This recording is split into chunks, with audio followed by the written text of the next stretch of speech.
And here you are, Floof. Oh look, my streams are picking up the game. Isn't that a great start? I love it when that happens. Right, there we go. Ah, you just got beaten, Nathan.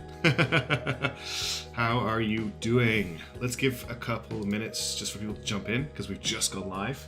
The plan today is to go through all of the ships from Phase 3 that we haven't touched on yet. We're looking at maybe 3 or 4 ships per category.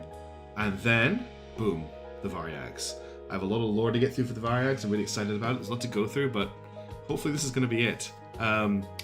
Hey everybody, hey Floof, hey Nathan, hey Greywiz, hey Mishaps, hey Rock, hey Lynn, hey Night Skies.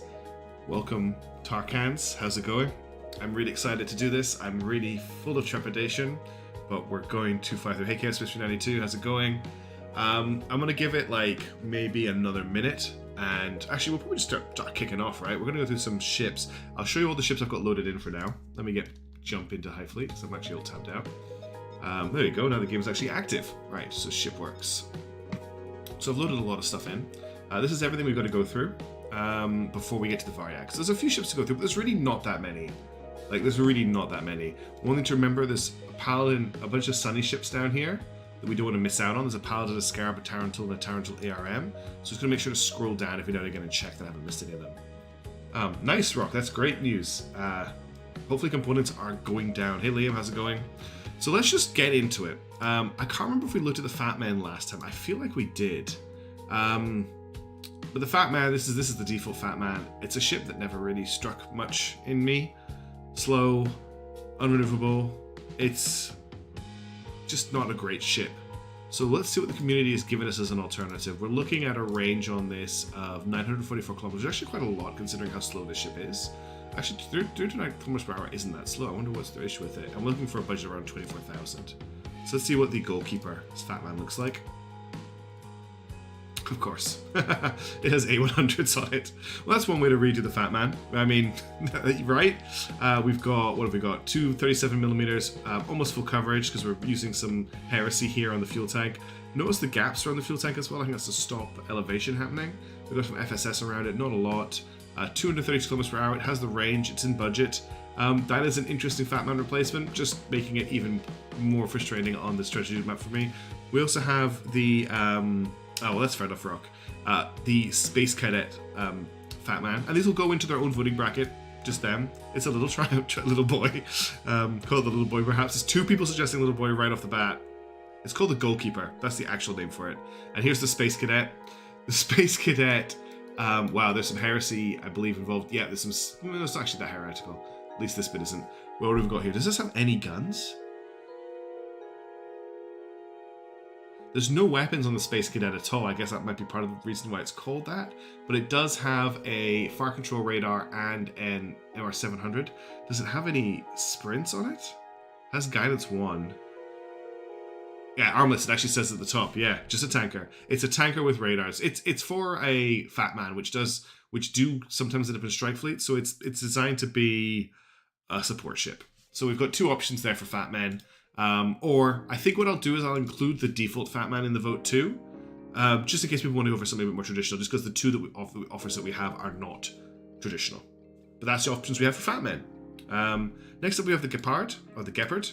This is a cute little ship. It's kind of like a Fatman crossed with a Gladiator, crossed with some EWS. This is the default version. It's got 4 37mm cannons, 2 Zeniths, sprints, and an FCR. So it's kind of just like an all-rounder defensive ship. It's, well, not all-rounder defensive ship at all. It's an AA ship, right? It's also got Pallash. It's not a bad little ship for a kind of role-specific AI ship. But the other option we have is the Lazy Halberdier from Silent Stack. You may notice Silent Stack comes up a lot here. They submitted a lot of stuff. Actually, one thing I should check is, do we have any lore from Silent Stack? It'd be really sad if they'd given us some lore and I was actually missing out on it. So let's go to my desktop. Ships, lore. Oh, this is the wrong folder. Phase 3 lore. So much in here. Here we go. Silent Stack does actually have some lore for us. So let's have a quick look at that. Oh. No, they don't have lore for us. Okay, so this was the Lazy Halberdier for Gepard, which we're about to load. Wow. Okay, interesting design with the spaced armor. This is another strategic version, so we're gonna have to give the. I think we're gonna have to allow the default version into the vote as well, just for the offer. Incredible heresy with these sprint launchers here, hidden right inside armor. I didn't know you could do that, so I knew you could do it with KH-15s, and then you could do it with Zeniths. Didn't realize you could mount sprint so deep inside a ship. Let's actually test that they launch.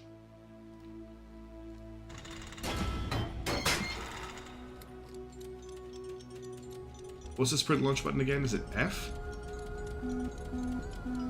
Nope. What is the sprint? Yeah, they launch. They launch, no problem. Let's see. Yeah, no problem behind those at all. So they will work that deep inside. Lots of FSS. This thing has 6 A100 missiles as well. It has an FCR. It has a top speed of 269 km/h, so it's not actually that slow, and a massive range of 2,851. So it's just a strategic option as an escort to a strike fleet as the Gepard. There is another option for it there. So it's hard to compare when we only have one option to look at, but that is the one option we have for Gepard. But I think what I'll do, just to give an option for both this and the Fatman, is I'll include the default version as well, just as an alternative. Alright, we have one Meteor Mk2 and 3 Meteor Mk3s. I'm just checking there's nothing down here. No. So the Meteors are another escort ship. I think they usually hang out with missile carrier groups. So the Meteor Mk2 option we have here is the Type 4 from TokyoUnalive. That's a very cute little ship. 309 km/h, 2,000 kilometer range. It has 2 AK-100s, and that is it. It's got a cute little grabber, 1 D30 engine, 2 D30s. Yeah, very compact package, 1 FSS. Yeah, that's right, they're trade fleet escorts. Thank you, Miss Saps. That's where I remember them from. So this is just an annoying little gnat. Then we've got 2 different Mark III versions. We've got the Type 16 and the Type 6. I'll look at the Type 6 first, I think. Looks like it would ask you to lose. Yeah, please give up. 2 Zeniths, 2 AK-100s. That's not a bad armament. Use of spaced armor here, to a blade of armor, just to try and keep it alive for a little bit longer. Very similar to an Audacity, very similar to Lightning. 400 km/h. 1,700 kilometer range, not bad. Let's have a look at the Type 16 now. Indeed, let's go Slomes. Wow, okay, the Type 16 is a completely different kettle of fish. Hey Samantha Chase, hi House Lafayette is here. We've got the MR2 MFCR, Guidance 1. We have how many? 6. Hey Tavian, you made it too, that's excellent. We're just going through all the other little ships first. Asymmetry points indeed, Derp, before we look at the Varyags. I want to get all of this out of the way. I want this to be the last stream. How well does a blade of armor actually defend against 100mm, 130mm HE? It's not that great against the HE armor, but what it does do quite well is it kind of stops AP armor from going too deep, usually. It's not great, but when you can't afford armor, it's better than nothing, basically, tacos. So we've got 6 Zeniths, we've got 2 AK-100s, I've got the FSC. It's a missile carrier for a trade fleet, which is actually pretty scary. So there's your Meteor options. Next up, we've got 1 Odyssey from SWB. Do we have some lore for that? I need to check this actually. Tokyo also has some lore. I'm being really bad here. I'm trying to go a bit too fast. They don't have any lore for the fuel tank for the Meteors though. So SWB does have some lore. The Odyssey, Acadia, Perseus, Thanatos, Hypnos, Iliad. A fast missile corvette, raw harassment, potentially damages low but annoying and hard to catch. That's what they've written about this ship. I think you're fair. I quite like a small profile as well, but sometimes people just want to make their ships a little bit more bulky. That is a fast missile corvette. We've got 566 km/h. Oh, cute kittens. Oh wait, you've delayed spending time with the kittens. I thought you were spending time with the kittens. That's insane, Tavian. Damage is low. It has 2 A100s. It has an FCR, so it's just going to scoot around. If this thing ended up on its own at this speed, it could be really bad, because if it got away, it would return to a friendly city. It would rearm those missiles. It would go out again. It is supposed to be a trade ship replacement, yeah. Fun ship for a player to use. It actually is a fun ship for a player to use, because the speed, the missiles, 560 km/h missile carrier is pretty fast. It is a stage 2 missile. We've had a few of these in the competition, but it's definitely stage 2. We've got a bunch of Paladin Mk2s. Let's just show you the basic, hey beans, basic Mk2.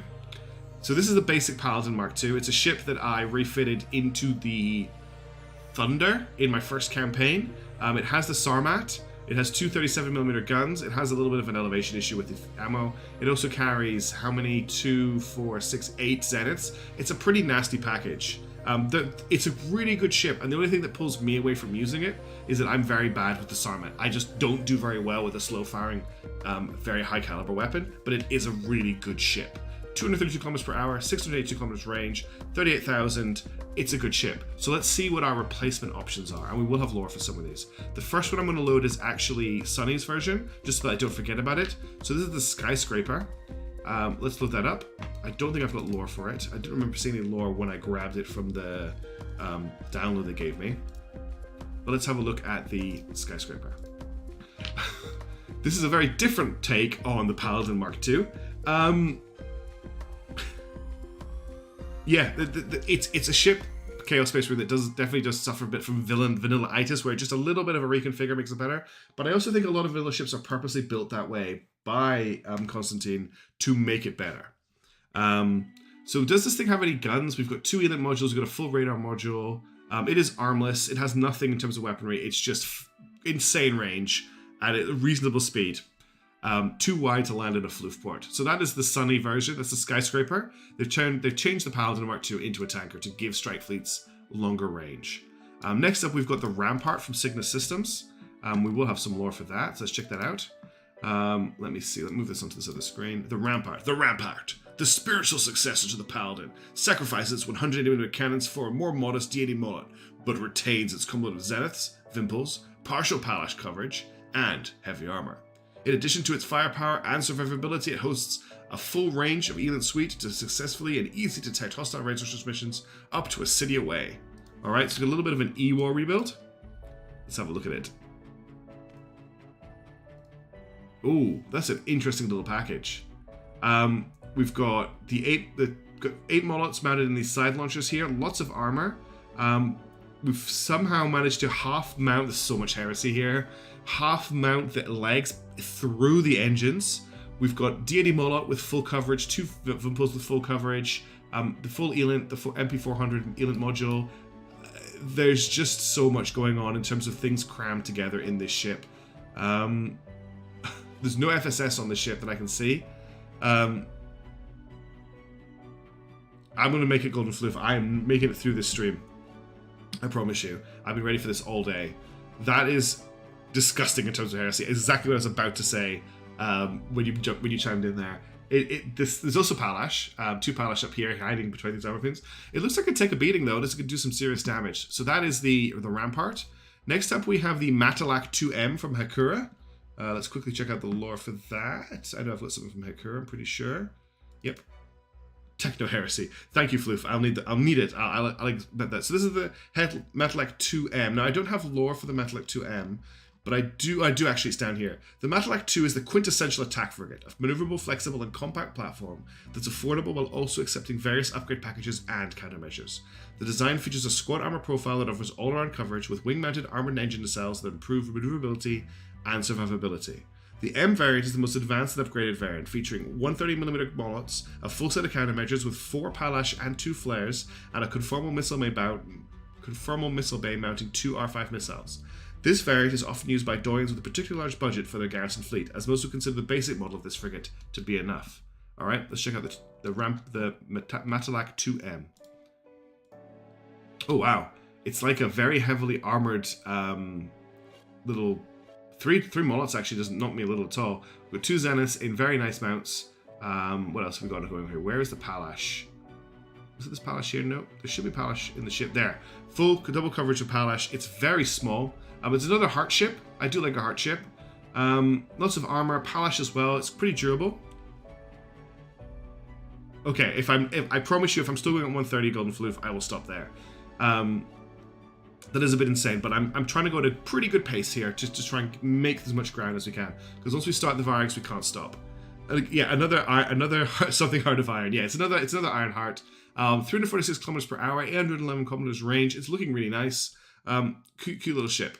Okay, the Mk2 from Mr. Nathan 101. Their ships have been very interesting throughout our submissions.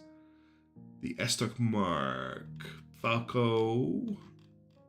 the Uragan, the Kirov, the Crossbow, the Prophet, the Seraph Mod 1, the Crusader, the S-Stock Mark II. S-Stock class Interceptor Heavy Frigate. Is that the right one? Yes. A next generation in NatCo's Interceptor series, the S-Stock Mark II is a versatile heavy frigate interceptor designed for defense and escort role so as to fast interception against well-armored threats. Upgrading main guns to AK-100s offers smaller firepower for the likes of Gladiators, while the additional mounts allowed for more Zenith missiles to be loaded. Oh no. Additionally, the ship is now outfitted with Pallash 1 APS to protect the ship from incoming heavy fire that would otherwise severely damage the ship. A strong mix of firepower, agility, the S-Stock Mk2 will not only penetrate through armor, but also elegantly weave through fire and keep tempo. Armaments, redacted, although the last weapon is hilarious. 6 Pallash APS-1. Feel free, taking the successful S-Stock design and upgrading it to meet more demanding tasks, the S-Stock Mark II becomes a quick and decisive upgrade. Though losing speed and range over the original variant, the additional firepower and protection more than made up for it. As per NatCo standard, it is equipped with a redacted. S-Stock was the name of choice when I made my interceptors out of fencers and fencing swords. As it was a direct improvement of my old S-Stock, I therefore named it the S-Stock Mark II. This is a ship that's bringing some buzz on the Discord server, so I'm keen to check it out. I know it's House Lafayette approved. Ooh. I need to take a second to take this all in. So we've got 6 Pallash, good coverage.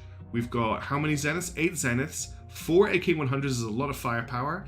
Almost 500 kilometers per hour speed. Range of 1,000 kilometers. Budget is at 40,000. This is a very good ship. It's obviously relying 100% on Pallash to protect it, but the triple layer should give it a little bit of survivability. And if it can keep moving, I think player-driven, this ship would be a monster. I'm not sure if the AI would make as much use of it. Also, the redacted I was talking about is the bomb. All NatCo ships have bombs. If it's a ship from NatCo, it's going to have a bomb on it, which I'm really happy to see. 2 FSS is maybe the biggest weakness, but really, is that a weakness of the ship that's intended to not get hit? I actually want to take it out for a very quick run, because I want to see how fast it is.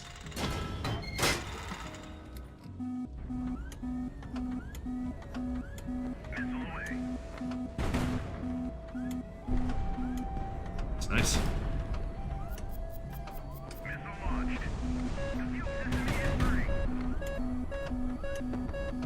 Okay. I just wanted to give it a quick run around. It's not quite as laterally fast as I hope, but very fast in a vertical push-up. And yeah, bombs for first strike potential, and it's also just because it's a NatCo thing. You sold an entire strike version of the House of Fame version. Nice. Cool. All right, that was the S-Stock. Let's try and keep things moving at a decent clip here. We've got a lot to go through. Where were we? We're looking at Paladins. Okay, next up we've got the Tokyo, the 11GS from Tokyo. I don't have lore for this, but I'll just confirm that. No. Just go to Varyag lore. Okay, let's check out the 11GS. Wow. Another ship I think that looks like it could be played in a top-down shoot-'em-up. 4 AK-100s again, that's turning into a bit of a theme. Look how many engines this has. Top speed of 1,008 kilometers per hour. Range of 1,300 kilometers. Range of 40,000. How maneuverable actually is this? Because that's speed. Oh wow. The crew are blacking out on a straight flight. Turns on a dime as well. I have no idea what's going on in the combat. It is incredibly fast. 11 thrust to weight ratio. This ship does not do armor, it does dodging. Oh, I get why it's called the 11Gs. I get why it's called the 11Gs. Execution by Gs, exactly. And that is why it's called the 11Gs Asteroid Simulator. It's the low graphics version of Highfleet. It just puts it on for you automatically when you load into the game. It's actually really nice of the designer to do that. Okay, the other one is the Procris. 11G survivable? I don't think it is. The Procris. Oh! It's a different looking design. We've got 2 D80 Molots. We've got 137mm, 2 A100s, 4 Zeniths, 2 FCRs.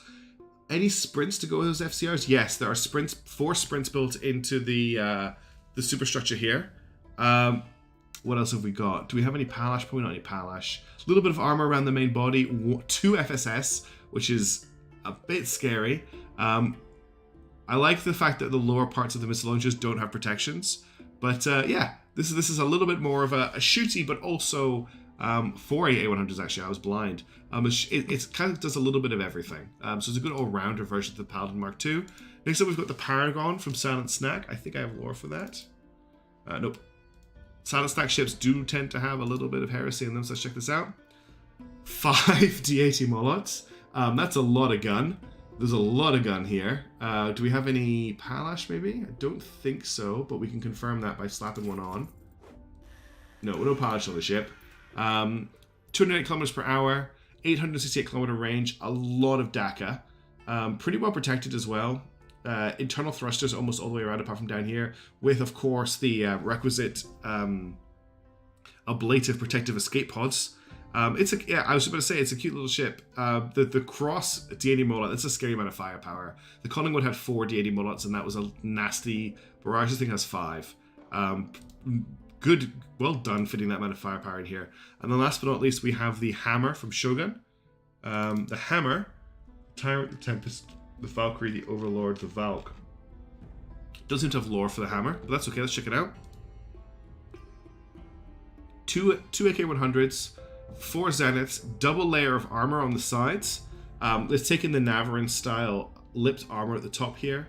Is there any Palash hiding in the ship? It seems like, oh, it's very cheap. 26,000, it's way under budget. 268 kilometers per hour. They basically just, yeah, it's going to be very hard to fight. Not the huge amounts of firepower, but it's going to last for a long time. Thrust ratio of 3, speed of 268 kilometers per hour, like I mentioned. It's it feels like it could mount a little bit more. You could probably easily fit some Palash into this, just to give it a little bit more survivability. It's got the budget for it. You could, for example, just put a Palash here, or maybe not there. Maybe here? No. Okay. The difficulty is actually finding a place to put the Palash. That's the issue. But still, very heavily armored package. Maybe something to be upgraded. Cool ship all around. That's all of our Pegasuses. I know I'm going fast. Oh, actually, we do have... so that's our Paladins. Next time, Big and Morb. Okay, I might actually have to make Morb a banned word on my streams. Nah, I'm really kidding. We might end up with a Morb in the campaign. In fact, I think there's a pretty good chance that Morb will end up in the campaign. Or did any of the Morbs make it through? I can't remember off the top of my head now if any of the Morbs made it through. I don't think they did. Anyway, we have 1 Pegasus submission. If I remember right, the Pegasus is a trade ship. 2 T7 and an IRST. Just make life a little bit harder on me if I'm attacking trade fleets. Great. So there's your option for a Pegasus replacement. Again, I will leave the default Pegasus in the vote as well, just as something to vote against. You can make your choice whether you want this or the other one. We've got a couple of Polluxes here as well. One from one from Pilgrim.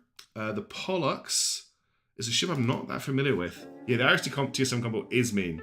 Trade fleets will use T7s if they've got them, Sifrim. This is the morbing time, and the Mark City Morb deliver the gathering. No. Yeah, the Pollux is a trade ship. Cool. Thank you for confirming. Do I have... Yes, I do. TM Pleasure. This is a simple cruise liner used by the upper class of gentries, Agrati's princes as transportation. Now has been converted into a troop transport. This is a trade ship, Rock. Next up we have... This is the TM Pleasure. This is a civilian shuttle. I love it. So this is a trade ship replacement. It's a troop transport, which is why it has so many crew quarters. It has how much crew? 1,360 people on board, so you better not shoot it down by accident. Top speed of 212 kilometers per hour. It fits that come-what style with the front of the shipping over here. I like the bridge. It just looks cool. It's obviously unarmed.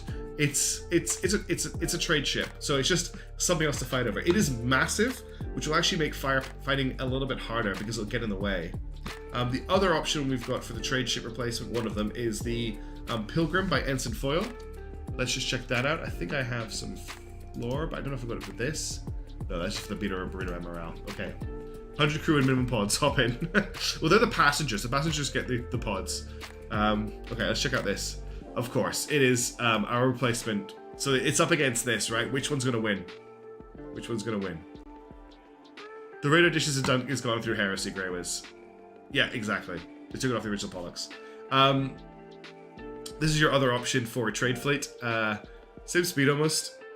We all know who will win. Well, there's multiple versions of these in the vote. If that's any, you know, you might want to vote for that Pollux and leave this one. This one is also armed, which I think is a little bit cruel considering I can't shoot at it, but it has it has 11 Zeniths on it, which is a lot of zenith. And also, if it gets clipped by fire, this is going to catch fire. I don't know how long that'll last under a lot of stress, so that is an issue. But that is your Pollux. Oh, there's also a Pollux from SWB as well, the Hypnos.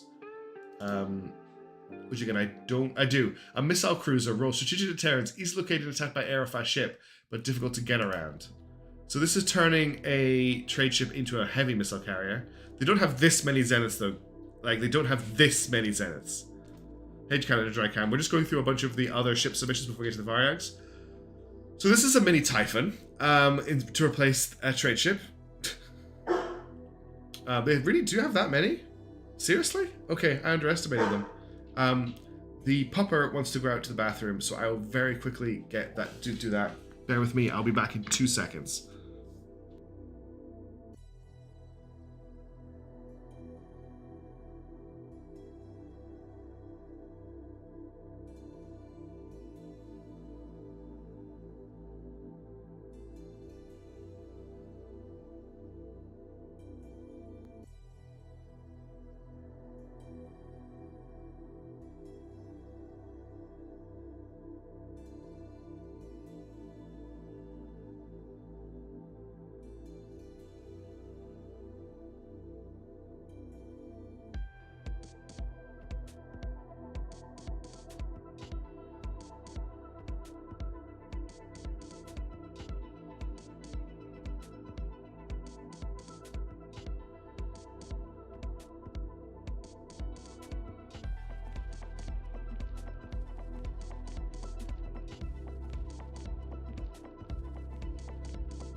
Okay, I'm back. Sorry about that. The pupper is now joining me in the room, so you may hear some funny noises in the background.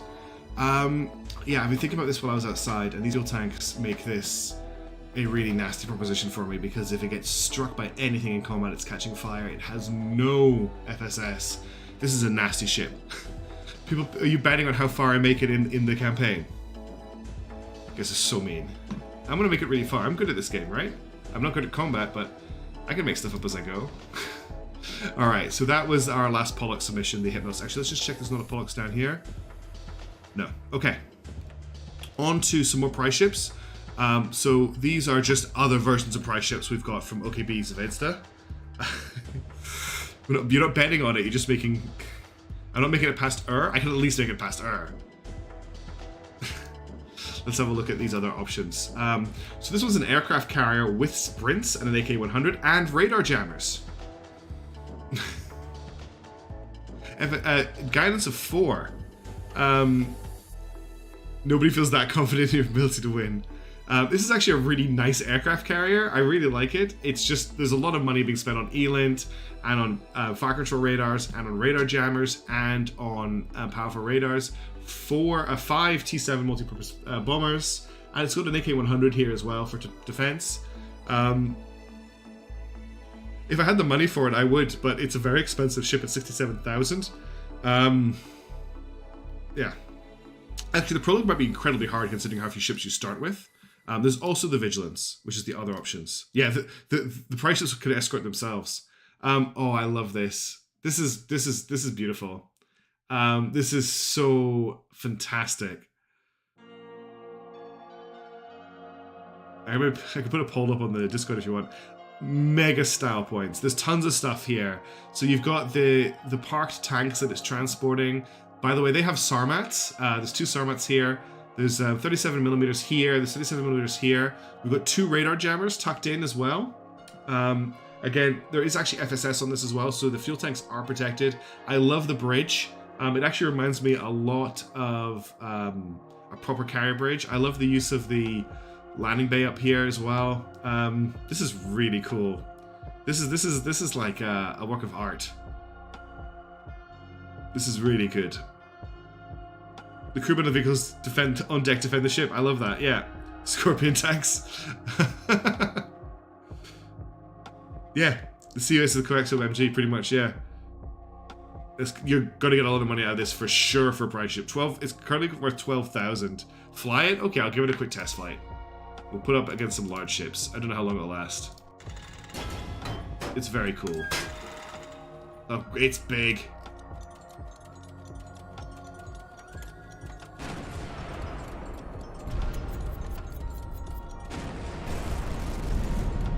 Does not move very well at all. It's humongous. You take a beating though. Missed there. There's a lot of 37mm fire can throw out as well.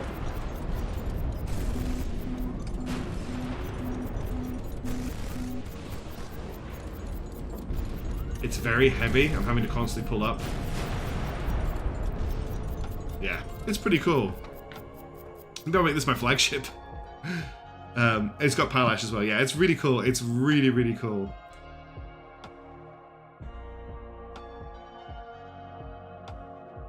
$126,000. I thought it was 12k. Wow, that's really expensive. This is cool. This is a different philosophy to the last one we saw, which was just like you're gonna die because it's all covered in gas canisters and there's nothing to stop them from catching fire. I like this a lot. Thank you for submitting this. This is beautiful to look at. All right, we've got a Rook submission here. If anyone remembers, Rook is the tiny bomber. This isn't a ship I think the AI ever gets their hands on, so this will be just a replacement Rook that I could buy in garrisons. I'm having problems with Alt-Tab right now, but let's have a look at the Rook. So just to remind you, this is what the standard Rook is. Okay, we also don't really have the dog in here, but we have the cat in here as well. So the loudest of the cats is with us. This thing has 4 bombs. That's its main armament. Let's have a look at the replacement. The mistake. Rook froze by his Rook. Oh, it is a murder banana. This thing has 6 zeniths hidden in it. So this is Haggis that's joined us. She's a big fat cat. Actually, she's not that fat. She's just a big funny cat. So we've got a dog on one side and a cat on the other side. This thing has 6 zeniths hidden in it and 2 bombs. That's a lot more firepower than the standard one. This is actually quite a good way to buy zeniths as well. Rooks unfortunately aren't that common in garrisons to buy. But it's a pretty cool little ship. How does it fare in terms of price? This thing's 10.4. It's a little bit more expensive, but I think it's within the look at your face with your cat dog. I might get some more pictures of the cats and dogs up on the old Discord. But that was the murder banana from Silent Snack. Next up we have a Skylark replacement, which I'm really interested to see. The Skylark is actually my favorite vanilla ship. The Skylark is just such a great tool to tell the player that ships can have multiple roles and do multiple things. Oh, I love it when my cats jump up. You can probably fit a lot of bombs on there, Canada Dry. Let's have a look at at Silent Snack's Skylark, which is called Sad Clarinet Noises. What's different? It's just a rebuild. Okay, it's not just a rebuild. It's more than that. But we've got a IRS-1 Mars and the Eland. What they've done is they made sure that it hasn't got the reduced range on both of them. And I think it's a little bit faster. 526 plays off against 559. It's actually a little bit slower. Range is 6.8. Range is 6.9, so it's got better range. The bridge is in a scary position, but this is a ship that should never, ever get into a fight. Yes, you're right. Well spotted, Sorose. It does have heresy engines. Those engines should not be mounted up so high. So there's a little bit of heresy in here too. Of course there is. It's a silent stack ship. It is exactly hound compliant. Maybe that's why it's been included, so that it can land over in-house Golden Hound's docking bays. So that's our options for Skylarks. We've also got a slingshot, which is a smaller carrier, I believe. Yeah, well, it's been redesigned as a small carrier if it isn't. 4 LA-29s for a very, very cheap price. It's actually quite cool. I love the legs on it. I'd almost be tempted to land it, but it wouldn't be that exciting. 275 kilometers per hour, nice range. I'll put it up against the standard slingshot. It's a crab carrier, exactly. I really like it a lot. Base slingshot's a tiny carrier, yeah, I thought it was. Don't think I've ever really seen it. I think I got it once at the end of a game. Yeah, there is a carrier. This is a replacement for the slingshot. This is actually called the the Kestrel from Slomes. I like it. Okay, got a tanker replacement here. So just to remind you, here is the standard tanker. It is just a big tanker with some armor on the top to prevent it getting bombed. It has two 37mm. It's very slow but has a long range. Yeah, you get a Puskiva, yeah. I think that's what I've got it before. We have a replacement here. We have the tanker. We've got Getting My Drunk On from Sad and Snack. The Sad Clarinet. Yeah, that's what it's called. Sad Clarinet noises. Let's check out Getting My Drunk On. This is also Floof compliant, I think. 36. There's a lot going on here. We've got 2 Vimples instead of the 37mm. Lots of FSS, or at least a reasonable amount of FSS. 2 big RD-51s, top speed of 210 kilometers per hour. And it's got sprints, which gives it a little bit of a role in a fleet battle in that it can shoot down some incoming missiles. It's pretty much an upped version. Big RD-51 up here is quite cool. RD-59 up here is quite cool. Strike Fleet Destroyer, not quite, but it could do some work. This is cool. I like it. It feels like it's got Elant and Mars as well up here. So it's got detection on it as well, just giving it a little bit more of a role. It's pretty cool. All right, that's our tankers. Next up, we're on to Tarantuls. Now, let me just check if I haven't missed anything down here. Scarab, Tarantul power. Okay, we haven't. Tarantuls what we're on to now. So I think it's standard Tarantuls first, or is it Tarantul ARMs first? It's Tarantul ARMs first. So we'll start with Sunny's Tarantul ARM, which is the Mira. Yeah, it's a Tarantul. It's a missile launcher. 4 A100s. Top speed of 252 kilometers per hour. I love the big feet. They're really cute. It's got Elant and an FCR and an IRS-1, so it's got the full package. Obviously not made for long-term combat, but just a nicer chassis. Tons of range. Like, a ton of range. There's quite a few Vegas, yeah. Alright, let's have a look at the rest of the ARMs. We've got Dyna's one as well. Let's check if we need a lore for Dyna. A lot of these ships did not come with lore because they were just people's small submissions. This is quite cool. We've got an R3 missile here, next to a KH-15 missile, completely heretical in their launch facilities. There's also FSS underneath this radio antenna, which is also heresy. Only top-facing FSS on Pallash on this ship. It doesn't have any guns at all. It just has the 4 missiles by the looks of it. Oh no, I can see that now. It's got 2 37mm in here as well. Very heretical, but still pretty cool. People really like these side pods with weapons in them, and I really like them too. I think aesthetically they look really nice. Then we've got the Orb Weaver for Many-Headed Mishaps. I think we might have something for this one.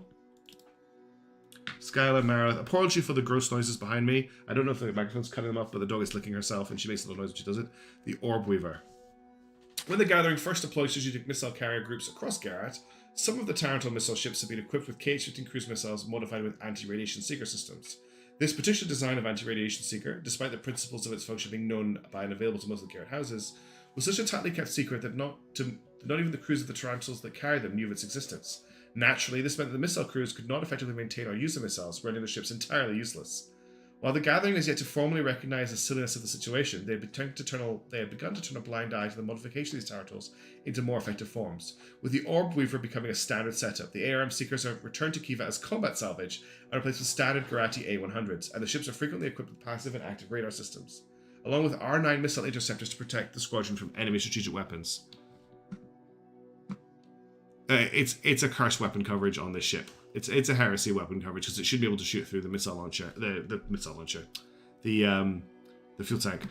So I made the ship by believing that no airships would actually use air arms, which is apparently incorrect. So it's sort of really sort of superfluous. Well, we can replace them if you wanted. Oh, it's cute. It's actually a really nice to see something so close to the standard Tarantul.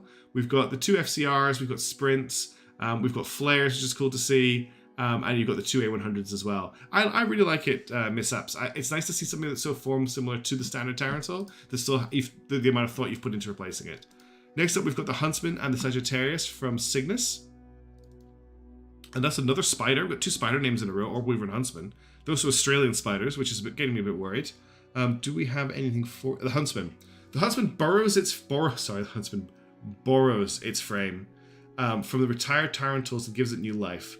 Mounting dual, I guess why the spider names because they're called Tarantuls. Mounting dual AK-100s and a full-range FCR, the Huntsman is capable of locating the enemy and being a threat on its own, but it is intended to be attached to missile-based tactical groups.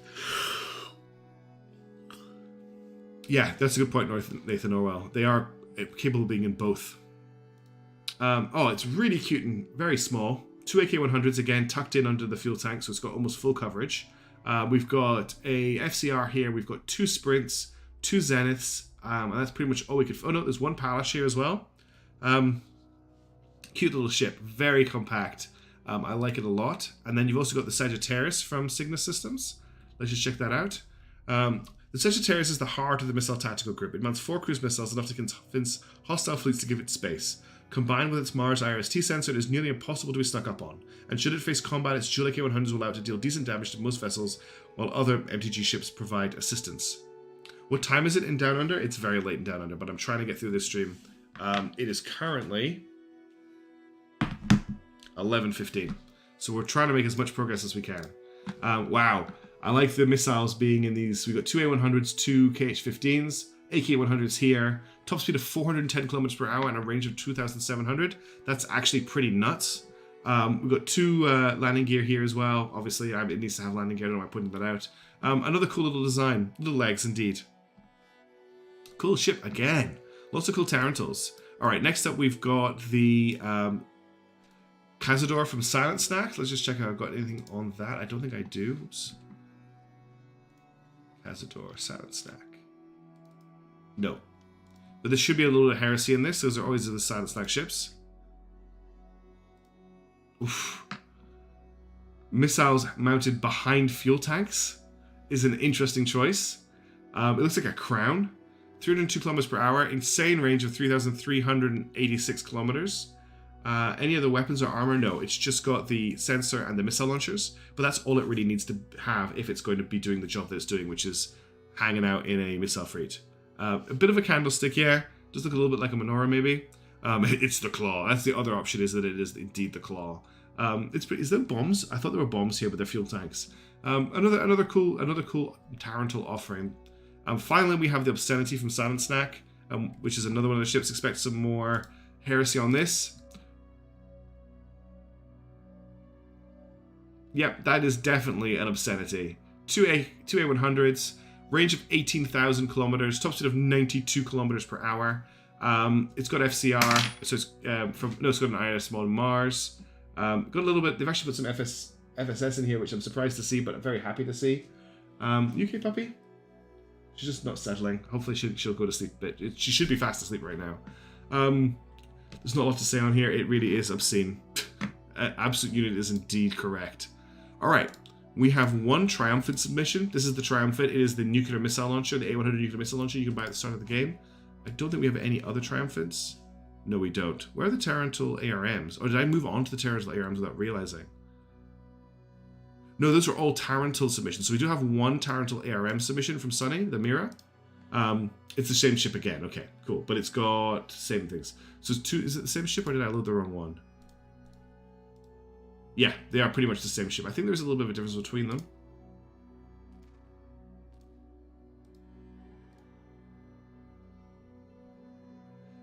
I've loaded the wrong one? Yeah, because I started with the ARMs, didn't I? Let's go back up and check. Yes, I started with the ARMs, which there were 2, and then I moved on to the standard Tarantul. So this is the standard Tarantul from Sunny, which has a MR700 radar, KH-15Ps and KH-15s, 251 kilometers per hour. So it's slightly different in terms of its armament and its radar. Yeah, it's got search radar versus FCR. There you go. Thanks, North and Orwell. So they've got different armaments in vanilla. I didn't know that. Cool. All right, so that's the other Tarantuls we've got. So we've got a Triumphant submission here, which is the Sparsely is an herb from Silent Snack. That's very hard for me to say, by the way, because I was brought up to say herb, not herb, but it does make sense. Sparsely is an herb. Tarantul with 6 missiles rather than 4, and a 37mm cannon, and a tracking radar as well. Pretty nice package. 219 kilometers per hour. 3,000 kilometer range is just nutty. That's pretty nice to cram onto that thing. Also, we've got armor on top of the missile bays, which is very heretical. Those missiles shouldn't be able to launch, but well done. Good submission. Okay, onto some Typhons. We've got a few Typhons to go through. Does it have sprints as well? Oh, it does have sprints. Well spotted. 4 sprints off the side of the ship here. Wow. That's pretty cool. A lot going on there. Nice. So 2 Typhons. We've got the Fervor from Dyna, and we've got the Titan from Mr. Nathan 101.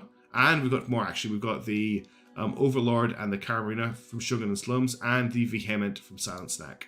Let's check out the Dyna ship. Wow. Oh, it looks really cool. Yeah, I like it. This is cool. Look at the internally mounted A100 missiles that could fire. That's some heresy. 3 AK-100s over here with full coverage because they're far enough away from the fuel tanks not to get blocked. We have ballistic missiles inside the hull here as a Typhon option. This is full of heresy, but I kind of love it. There's also another ballistic KH-15 missile here under the hull as well. I don't even want to know what's going on here. We've got Zeniths hand-mounted behind armor here as well. We've got sprints forward and rear firing. We've got little escape pods. This thing is full of heresy because there's also RD-51 engines mounted inside the hull, so it's got armor all the way around. I feel like they could have taken it further, but they've actually decided to leave some holes in it to create some gaps in its protection. This is a very nasty Typhon replacement. So much heresy, but they've made the Typhon a very scary ship here. A very scary ship. It can protect itself, it can do a little bit of damage, and it can get those missiles too. It almost feels like you could play it up in the lore that this is a ship that's been found with the missiles. Since they're explaining the intercontinental missiles, Protoss like they also found the missile carrier, and it's this thing. Good luck sinking this one indeed. It's not going to go down to a couple of airstrikes. Where's the bridge? The bridge is here at the front. Okay, cool. Well, that is our first Typhon submission, the Fervor. Next up, we have the Titan from Mr. Nathan 101. Let's see if I can find it. Aquila, Falco, Urgan, Kirov, Crossbow, Prophet, Seraph Mod 1, Crusader, Estop 2, Seraph Mod 2, Pobeda, Guardian, Makarov Mark 2, Smirt. I don't seem to have the lore for your Titan, which is a bit of a shame. But let's have a look at it. Suffering at the Techno Heresy. You saw this in half with a Challenger. Let's check it out. It's so good. No, Mr. Nathan, I've loved reading your lore. It's been great. I especially love your... Oh, it's like taking the Varyag chassis. What have we got here? There's a lot going on. These ships are quite complicated. We've got every single sensor you could think of. We have 3 jammers. Is that right? Am I seeing 3? 3 radar jammers, giving it a jamming range of 8,000 kilometers. Interesting that you've put the bridge up here but armored it up. I like that a lot, actually. A nice armored front and back. 437 millimeters. So you haven't given it a main gun. We've got 2 KH-15s, 3 R3s, plus 6 R3s, 9 R3s. Sprints are all here. We've got 6 sprints. Wow. Oh yeah, I've just noticed the 4th jammer. Thank you, at the front of the ship. There's a lot going on here again.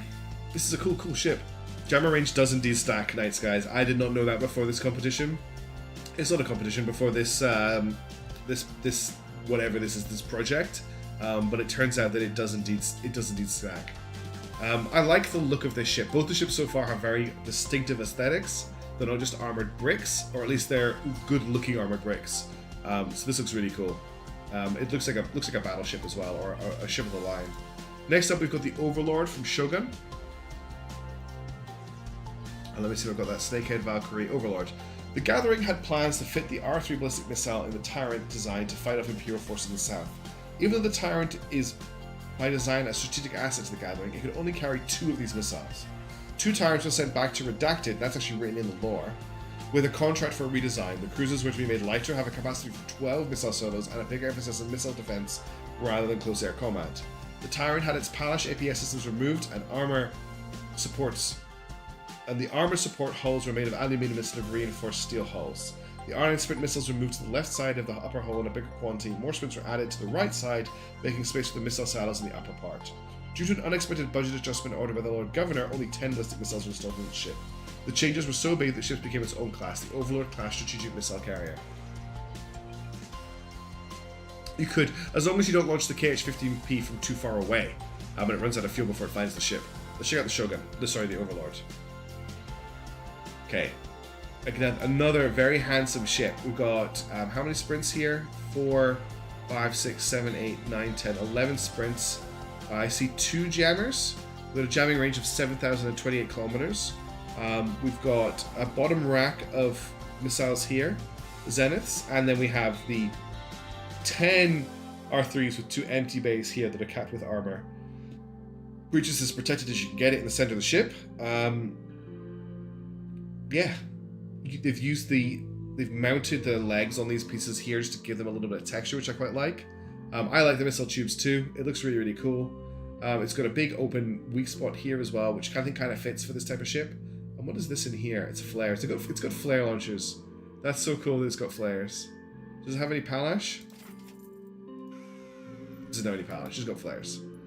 Organ pipe flashbacks. Yeah. Can't fit the last Michelin, just slap some armor on. Well, I guess it's like it's an upgrade, right? Like later down the line, you get some more tools, you peel an armor back.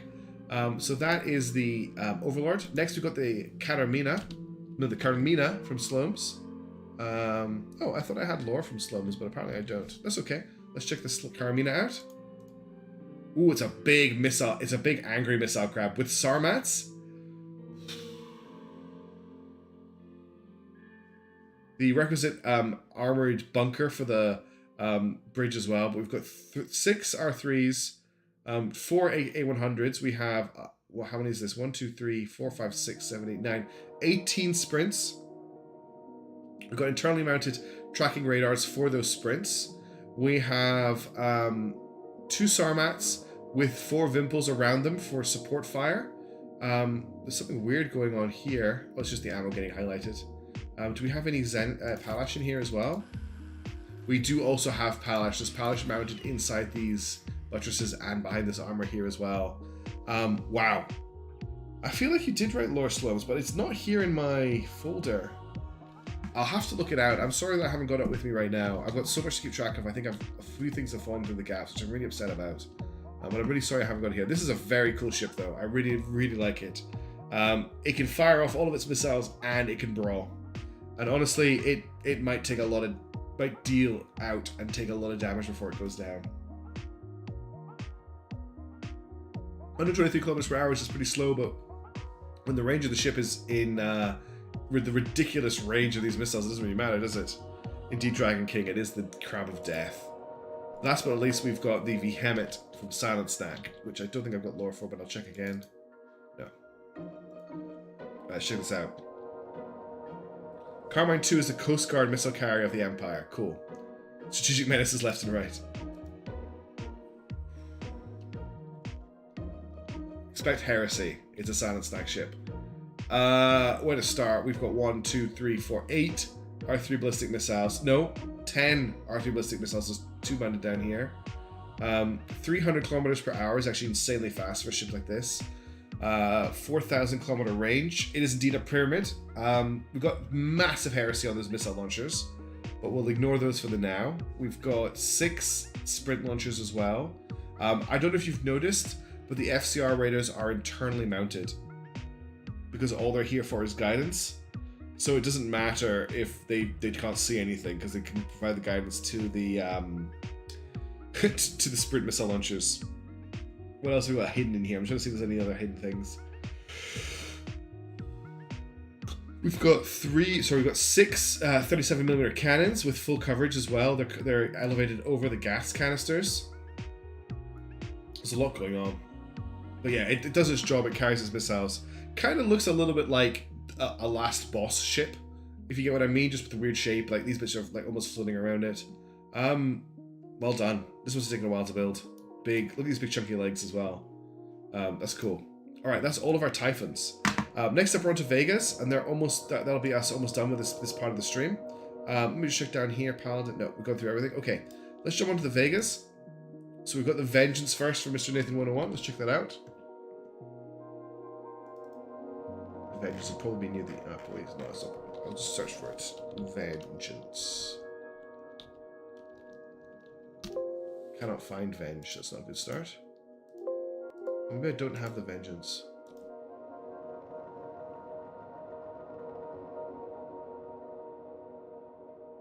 There's a scarab at the bottom. What? Oh, because of Stargate. Gotcha. Highest thruster rate ratio of any cruise ship I've seen that is exclusively designed by thruster rate ratio. What's the thruster rate ratio on this thing? 3.4. That is very high, actually. Just checking Mr. Nathan's lore here. Aquila, Falco, Uragan, Kirov, Crossbow, Prophet, Seraph, Crusader, Estok, Seraph, Pobeda, Guardian, Makarov, Smirt. No, I don't actually have lore for your Vega. There's a Sunny Scarab that I didn't get to. Oh, because I've been going through the rest of the Scarabs. Let's have a quick look at that just to add it to the list. Yeah. It's a nice, wow, tanker with tons of sprints. Thanks, everybody. Thanks for pointing that out. 1, 2, 3, 4, 5, 6, 12 Zeniths. That's so cool. So, Sunny is giving the strike fleets as many options for tankers as possible, which I think is a great idea. It is a big tanker, 14,000 kilometer range, 142 kilometer speed isn't that bad either. And the fact that it's got a tracking radar and sprints means it can protect itself. Yeah, this is exactly why gas prices are up, because you need massive flying tankers to protect them. Hey, Neutron, we're just getting through everything that we need to get through before we get to the Varyags. So I've gone through all the other ship submissions that we've got, all of these, and we're just sitting now about to go through the Vegas. And then we've got a Wasp to go through, and then we will be on to the Varyags. And the Yars as well first, actually. But first we've got the Vengeance from Mr. Nathan. Cool ship, wow. Vimpulse 37 millimeters. We've got two, I love the 2 Zeniths. But it's also carrying A100 nukes. These are all A100 nukes, yeah. These are all nukes. It's got 8 sentinels. I apologize so much for yawning on stream. We've got 8 sprints. We've got 2 jammers. Is that right? Do I see any other jammers anywhere? No. Does it have any Palash? How have I actually mounted it properly? No Palash anywhere. Only 2 Zeniths, but is that all? Maybe that's all you need. You know, they just sneak through. Are these elevated enough to fire past the? Yeah, they are. I was wondering if they were elevated enough to fire past the engines, but they are. Again, like, it's a cool Vega replacement.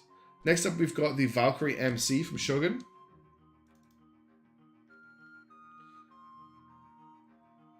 The Gather need a modular ship that could suppress, replace and suppress the Griffin in combat while having a sum plus per unit. With this need, the Valkyrie class cruiser was born. The governor hired a company to design and manufacture the ship, and it said the company is actually run by a retired Tarkan. The Valkyrie features powerful twin engines for fixed thrust and 2 HK-25s for maneuvering. It is heavily armored due to it being preferably a side fighter, as 2 polished APS systems defend its upper vulnerable side to its FCR sensor. Alright, let's check this out. Oh, cool. This is a very heavily defended ship. Heresy for days in the missile launcher at the top. It's got 5 A100s. Mix of weapon types here. We've got 4 D80 Molots. We've got 4 37mm as well. Interesting that there's a use of Heresy here to slow the missiles, but not to overcome the elevation of the fuel tank, which I think is showing a lot of restraint. There's also 2 missiles in the side pods there as well. There's a full sensor package as well. Tracking radar, FCR, and ELANT as well. It also mounts flares, which I love to see on AI designs. Even though they don't get used, it just makes sense to me that they would have flares. So it's really nice when people put them on. I don't think we've got any Palash. No, we don't have any Palash. So that's another Vega option. Looks pretty cool. Okay, we've next got the winter. We've got the Altair from House Lafayette. We've got some text for this. Wayfarer, Svitkar, Salem, Thunderbolt, Altair. Designed around the same time as the Block 2 refits of the Challenger class were underway, the Altair class ballistic missile cruisers replaced for the Vega class currently in limited service with the Imperial Navy. While Vegas are new ships seeing only very limited deployment, Altairs are even more rare due to House Lafayette's reluctance to use strategic weapons of mass destruction. Thus, Altairs are commonly deployed with only standard munitions, though nuclear missiles can be retrofitted as necessary to the use of standard missile tubes. Yes, I can. I might be able to fly these indeed. I don't know what to call you on stream because you're Samantha Chase here, but you're Morgana Lafayette on Discord. I was calling you Lafayette. While it's not meant to take part in order of battle, the use of the standardized ABD-125 weapon pods at the fore and after the vessel allow for the installation of a more powerful battery of 6 130mm DD mullets and 4 37mm 2A37 CWs. If desired, these vessels can also be retrofitted into combat vessels, though their configuration means that they are less effective in this role than dedicated vessels like the aforementioned Challenger class.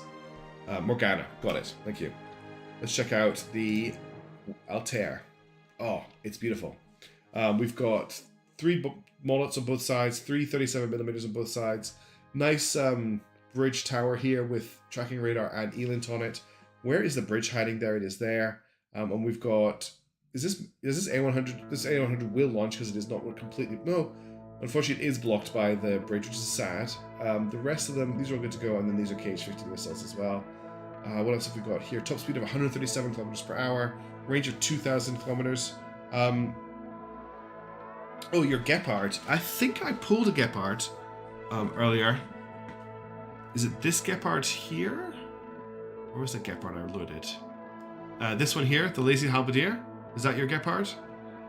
Give me a shout if it is or isn't. Those A100s will still fire. Cool. That's good to know. I wasn't sure. That's excellent. So it launches fine. That's awesome. What else have we got? The Mother from Silent Snack. Oh no. What is this going to look like? We all know this is going to be full of heresy, don't we? The Mother. Oh, and we've got the Uselid as well, which I actually have lore for. And the Longing for Kiva too. The Manticore. Oh, damn, Neutron. I thought I'd grab them all. We might do a quick catch-up stream if there's any to go over anything I've missed. Yes, Morgana?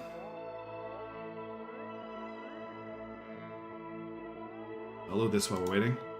Oof.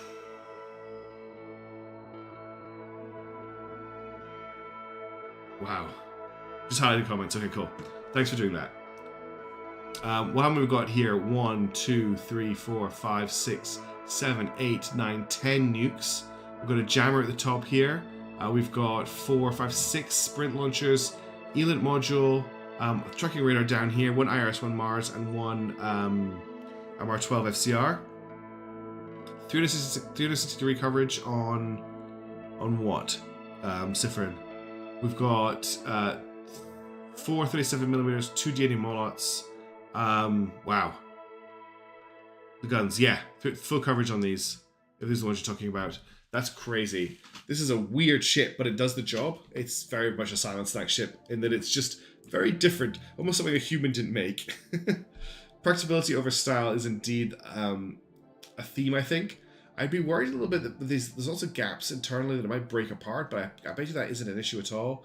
Top speed of 186 kilometers per hour is pretty fast as well for this many missile launchers. I call this ship the Regicide.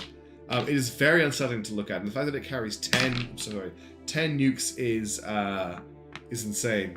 Careful, you're revealing your backstory there. Okay, next up we've got the Uselid. I do actually have lore from Silent Snack for this. It is just for those times when you want to bargain bin Vega, but all you have is a trash heap and a lot of triangles.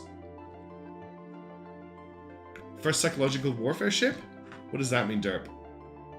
Mid-journey ship designs, yes. Get Mid-journey to design a ship and this is what you get. Alright, let's load the Uselid.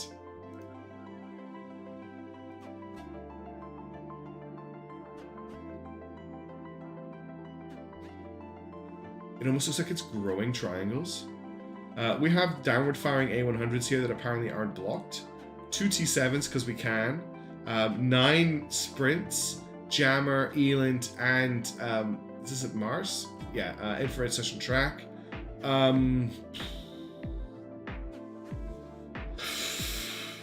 Look at the legs. It has like a dainty tapper on the left leg. T7 is because why not, exactly. Just T7, why not? I want to see how this lands. Eldritch indeed. Look at the legs deploy. Oh. The silhouette is terrifying.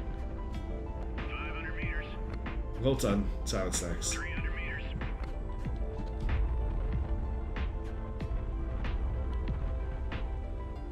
100 meters. Everyone get ready. Touchdown. I came down a little bit too hard. That's my fault. It was going to land perfectly.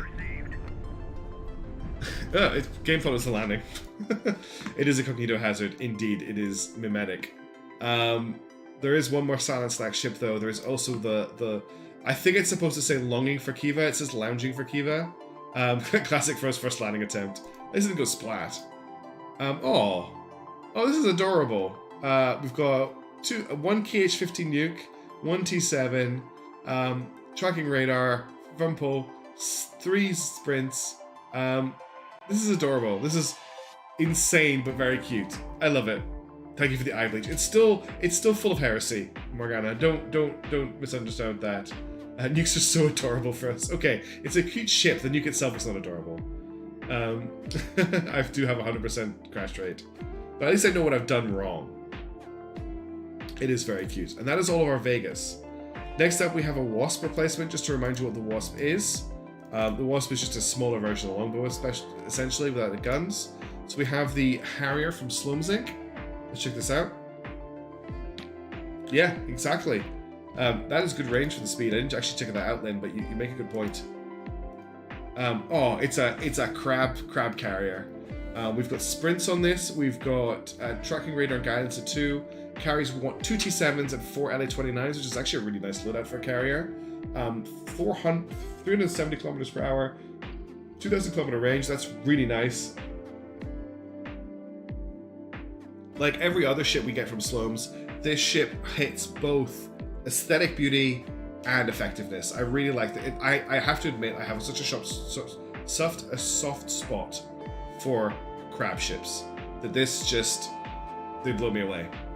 I really appreciate you keeping them in style because they look great. Everybody loves the crabs. It's just the legs and the fact that it looks like a crab coming at you. I love it. I actually like the sprint launchers here as well. It looks really, really good. This would be a very annoying carrier to see in campaign because this bottom launch bay will not get damaged by bombing runs. It's always going to keep those planes. Thank you very much for submitting that. Okay, we've got 2 more ships to go through, just 2 Yars. So this is the standard Yars. It is a teeny tiny missile launcher. I tried to use one of these in my first Highfleet campaign and I could never use it because it was too slow. So let's have a look at our replacements. We've got they're both Silent Snack ships, of course. We've got the Chunka Something and the Chunka Sapiens. So the first one seems to be... Yep, that is a Chunka Something. That's what the name of the ship is, yep. It has 5 KH-15s because of course it can't be symmetrical. It's got 2 engines, top speed of 244 kilometers per hour, and because it's just using 2 downward pointing engines, it also has a range of 4,000 kilometers. It does look a bit like a pod racer, so that's a good shout, sir, I'll say. The other option is the Chungus Sapiens, which is just the same thing, but stretched out a bit further by the looks of it. It has 7 missiles instead of 5. Awesome. That's a lot of missiles on a very cheap ship. Now this is pod racing. I can't say it the same way Anakin said, unfortunately. I don't have a high enough range. That is the Yars Mk2, I apologize. Wow. The first was just a Yars. Yes, I assumed it was a name thing, but it is actually a versioning difference between the Yars and the Yars Mk2. I apologize. They are both different. Right. As far as I'm aware, that is everything. If I've missed something, we'll have to go back over it. But what that means is our next topic is Varyags. Let me just have a quick look here at what we're dealing with. Now, I've mentioned it before on stream, but would anyone like to hazard a guess as to how many Varyags there are? Who would like to make a guess?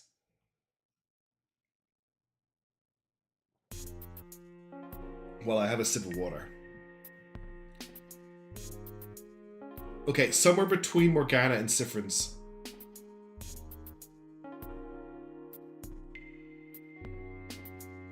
Let's help you out. The closest so far is Tacos. Tacos is the closest. There are 34 Varyag submissions to go through. So give me a second to reload the game with the Varyags in it.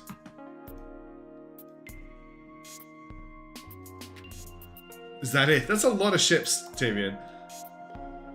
Phase 3. Varyag. I am really worried about this folder.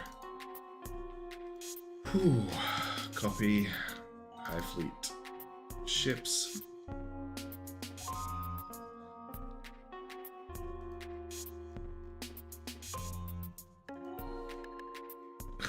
Why is 34 sus? I don't get that reference. 5 groups of 7 probably, yeah. Or 7 groups of 5 maybe? I don't know. Alright, now there were a couple people who wanted me to only load. I need to cut. I actually need to cut some of these out. Hang on. Ensign Foil wanted me to just drop down to 1. I think it's the goodest. It's the number 3. Let me just rename this.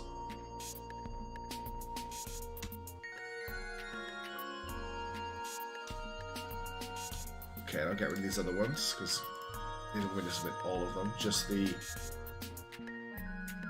main one.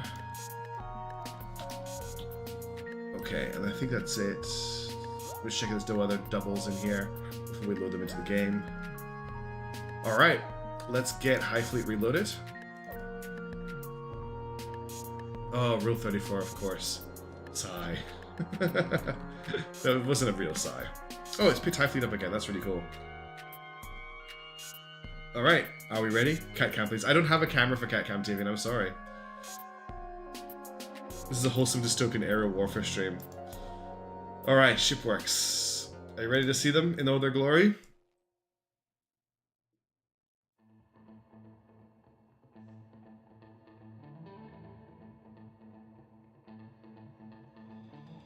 So, I'll just warn everybody that the sleepy pupper is dreaming right now, which means she may bark or make cute little puppy barks. So if you hear that in the back of the stream, that is what's causing that. You did arrive in time for the Varyag's TRem. We're just about to kick off. Go for Floofs first? Okay, I'm happy to go for Floofs first. Floof has actually submitted a video to show on stream. When should I show the video, Floof? And where is your... I have so much lore for you, I can't wait. Okay, Floof first. On it. Let me get my lore up.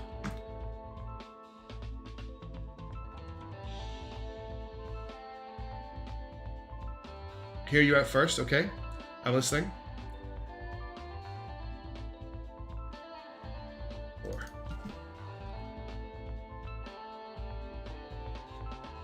I'm waiting. I think it's a confident person in this case. I know the Beggar's Redemption has shown up in the story. Just a quick overview, then show the video. Okay. Do you want me to read is the Beggar's Redemption the one in the Goldhound flagship document? That's my second question. Because I haven't opened these documents before because I don't want to ruin the surprise.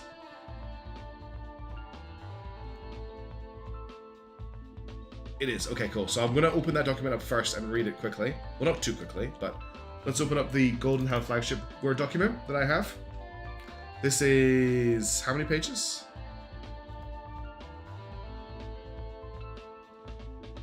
Okay, here's what we're going to do.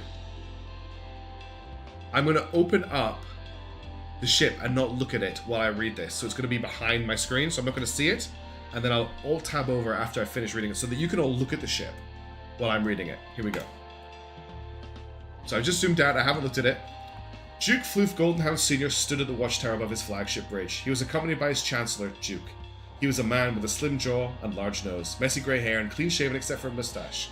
A stocky build of average height. A Romani that served the house well for almost 40 years. How do you think it will go, Lord? The Lord Governor loves an entrance.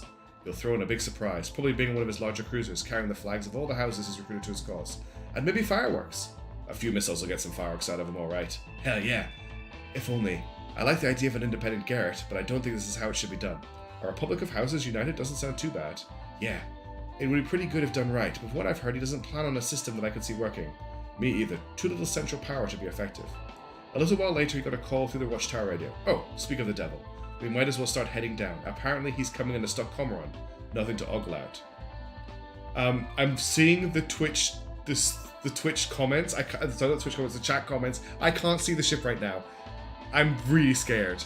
Well, that's a shame. Hopefully he'll at least enjoy our show when he gets here.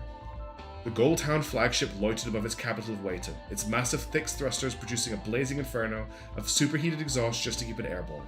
The ship bore its house's flags draped along the sides, gleaming in the sun like the robes of a prince as it hung there high above the clouds. The two men stood on the top deck at the tip of the bow, overlooking beautiful wispy clouds that swirled around and around, stirred from the massive downdrafts created by the ship itself.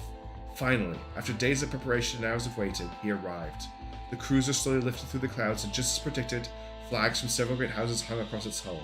It slowly approached the bow of the Goldhound ship, crews scurrying on the outer docks preparing for mid-air docking. Then, the tiny specks of airmen on the newly arrived cruiser all seemed to halt before quickly having to undo their preparations. That was when the Beggar's Redemption made its own docking preparations. A massive sunken metal plug was pulled out of the hull, then pushed forward to expose a gap just in front of the escape pods. One by one, the escape pods moved along now exposed tracks in the deck, rotating sideways as they descended into the hull. With the last one slipping inside, the 350-ton plug was slotted back in place behind them.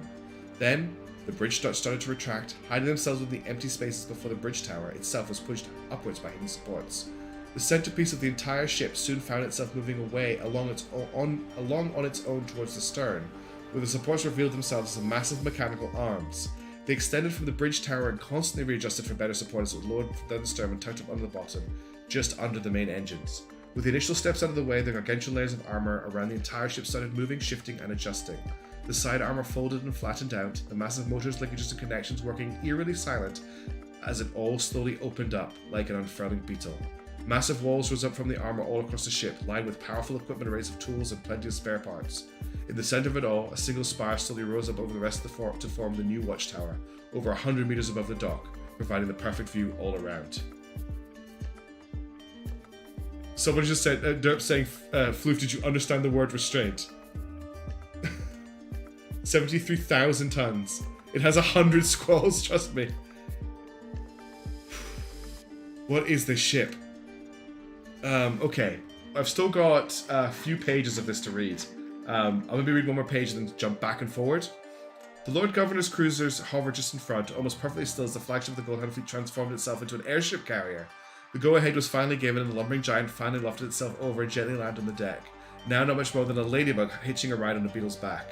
The stairs lowered from the cormorant and the guards filed out to ensure safety of the Lord Government as a standard procedure. The Duke had gone ahead to the meeting room, leaving Duke to welcome their esteemed guest. Slow, calm, and deliberate, the Lord Governor eased himself down the stairs with practiced grace. Duke didn't know if he was taking his sweet time just for show or if it was to give himself more time to examine the ship. In the end, it didn't really matter, nor was there any reason to speed things along. He reached the bottom of the stairs, adjusted the oxygen tank on his chest, and glanced around the landing bay. Impressive. Most impressive. I congratulate you on your recent success with the pirate issue. He had a somewhat coarse yet very genuine voice, the kind of voice where you knew they would genuinely believe what they said, even if you didn't. Thank you. While it mostly chalked to the poor planning on their part, this ship did an excellent job, the Chancellor responded, giving a slight smile, showing pride in his work. Shall we go ahead towards the meeting room? Yes, of course. I wouldn't want to keep the esteemed Duke waiting any more than he already has. They began walking, a normal pace by regular standards. With the Lord Government who seemed intent on memorizing every inch of the ship, it was surprisingly fast. He gave a brief pause from swiveling his eyes around and turned to glance at the Chancellor. So will we have a good view of the city below us from the bridge? The bridge is faux. The sensor array is real, but the bridge itself is simply for show, nothing but a cheap metal shell. A sly, humorous smile cracked on his face as he gave a sideways glance. Although it could give us a well-enjoyed distraction for the uninformed attacker, I could almost see the surprised look on the pirate faces as it was finally destroyed, yet the ship kept on killing them. That got a polite chuckle from the Governor, almost enough for him to forget to examine the open janitor's closet they were passing. A few moments had passed, and with not much more than a small talk between them, and they finally arrived at the meeting room. Okay, I'm going to leave that for now and come back to it once I've had a look at this ship, and maybe checked out the other Goldhound ship. But let's have a look.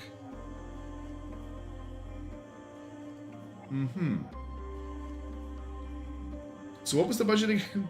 Yeah, that is on budget, isn't it? Or is it 10,000 over budget? 100,000, I can't remember. Okay, just one more time. Do a quick overview of this, then the video, then the carrier ship file, just to see the quick examine of the carrier's capabilities. Then you can take a longer look at it. Okay, so this is just a quick overview.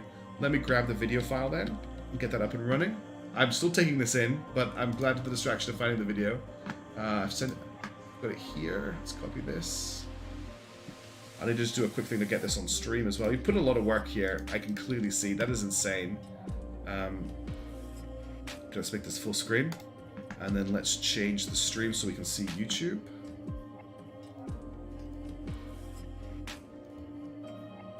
Okay, you should now be seeing the YouTube video. So let's check this out. Here we go. Yeah, I did give a bunch of 300,000. So this is the video. Oh, this is amazing. So this is it. This is it conforming over to carrier configuration. Wow. Oh my god, this is so cool. Floof, you have outdone yourself with this. This is unbelievably dope. Bravo. This is amazing. I can't believe you've done this.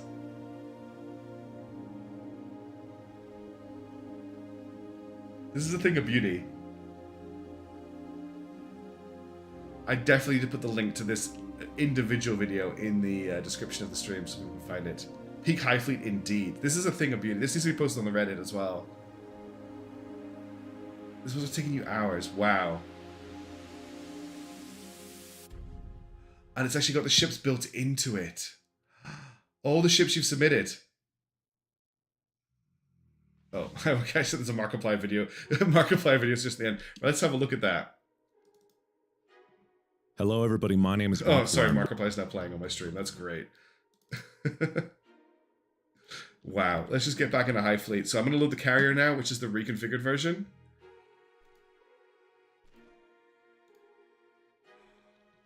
Golden Floof. This is amazing.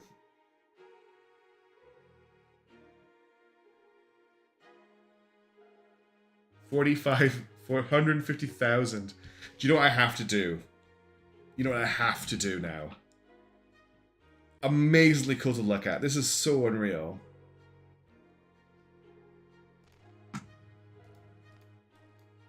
How does it fight? Oh, land it. No, I wanted to fight it. Look at... So, I don't know if you can see, but these are Varyags and Nomads down here. Oh, I think it just crashed the game. I think the game just crashed. Nope. The flying city is here.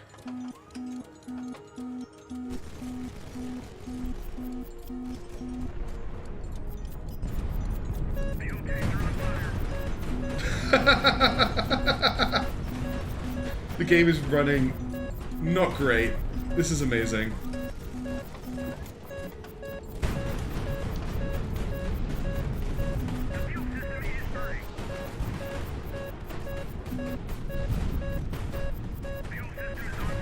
It just doesn't stop shooting.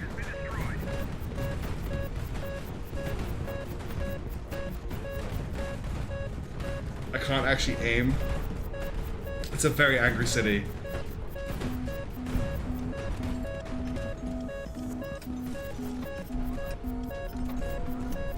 Wow, that is amazing. Do we want to try and land it as well?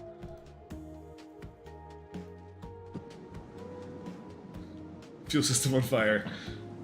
It actually has legs. It might land.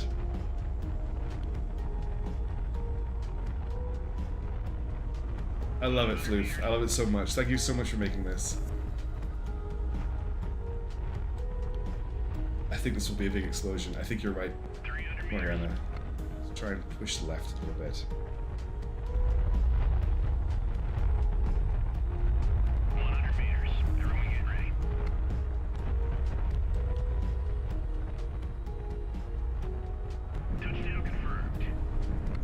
Look at that.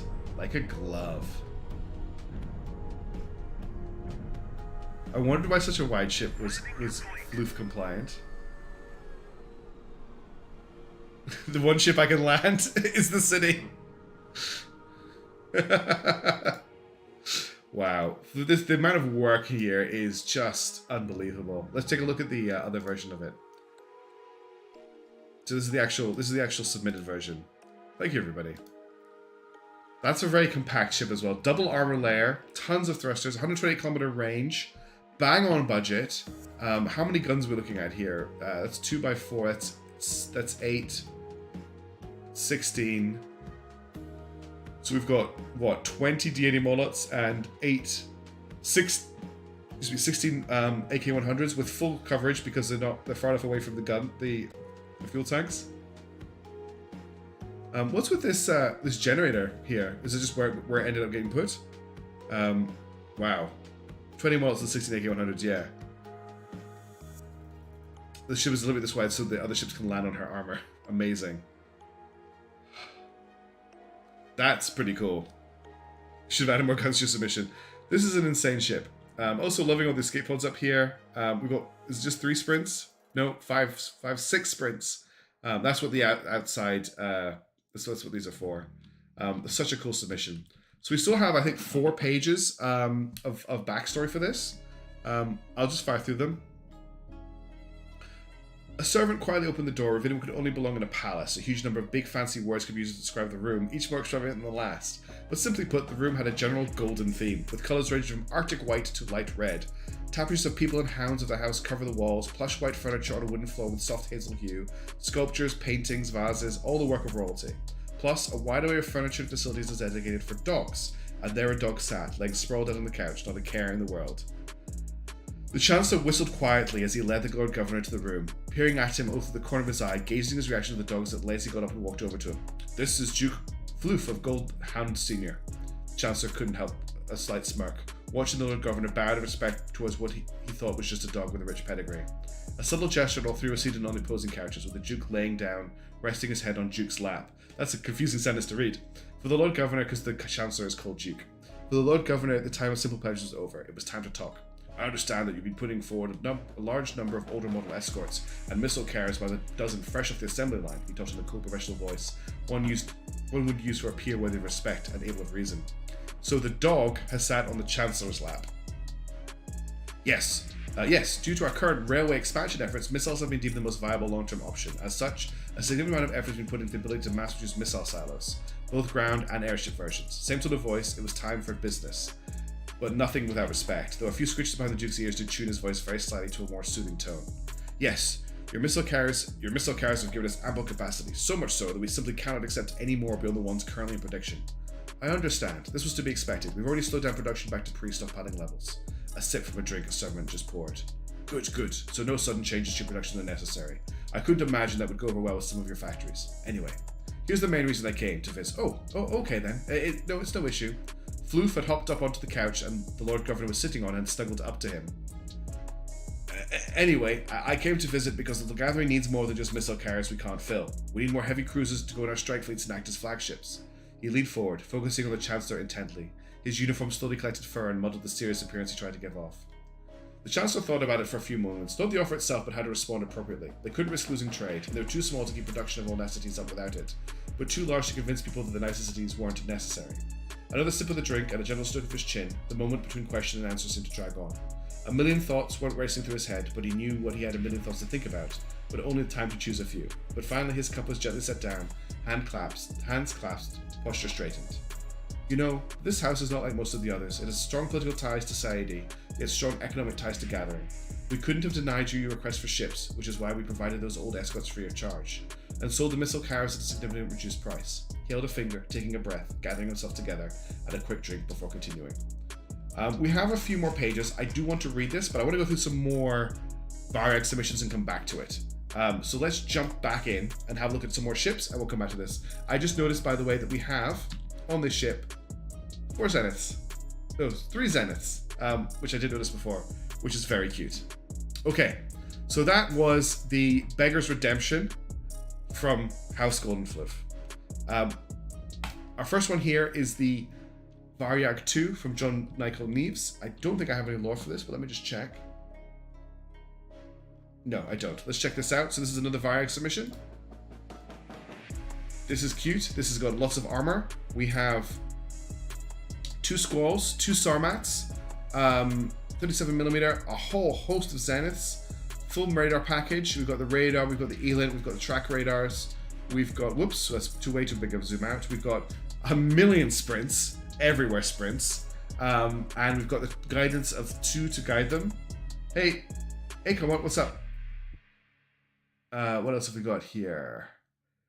Escape pods. Got use of reinforced hull outside the armor to try and give it a bit more survivability. I think we're going to see a lot of designs with no elevation problems, which is going to put the ones that do have elevation problems a little bit behind. But this is a really cool ship. It looks very, very nasty. Yeah, they've gone for 5% rather than the full 30,000, so it is way under budget. Good range, 1.2 thrust rate ratio. It also has a jammer, 2 jammers up here I can see as well. No, jammer 7942 makes me think there's more jammers. But I don't see them anywhere in the hull. What's here? Just the bottom of that. Ethical practice, I see. Let's check if there's any polish in here as well. That's a flare. Yeah, it's got polish as well. Lots of polish. Oh. I did your other trade ships in an earlier stream, Kamwat. I'm not sure about the tanker though, but I definitely did your other sailing ships all at once in an earlier stream. So they've all been included. All the sailing ship ones. Oh, there's another one. Damn it, I keep missing ships. I thought I had everything ready for this stream. I'll have to have a look for them when I get a second. But we'll just go through the rest of the Gepard now. The Pollux. Did I miss the Pollux? I might have skipped it in the folder. 2 seconds while I quickly check. I did miss the Pollux. Yeah, no, I did. I've got the Pleasure. I went through it. The TM Pleasure. I did do it this stream.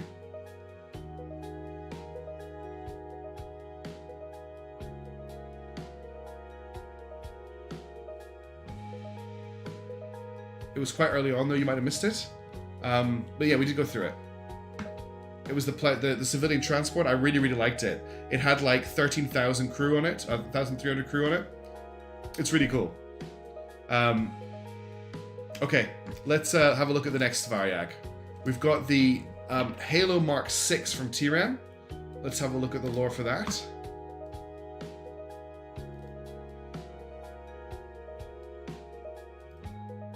Gladiator, Sarma, Nomad, Varyag. Excerpt from a reconnaissance team regarding the Gracious fleet. The Gracious flagship would be unfortunately appear to be everything it's cracked up to be. Heavily armed, well defended, with an effective sensor suite. It fits the bill. I was distracted by you guys going beep boop. It fits the bill for a capital ship. The only saving grace from our perspective can be the similar to the other sub-capitals. This vessel has no theater missiles, so it only has direct strike capabilities. That said, it's equipped with 14 interceptor class missiles, providing effective defense from our theater missiles.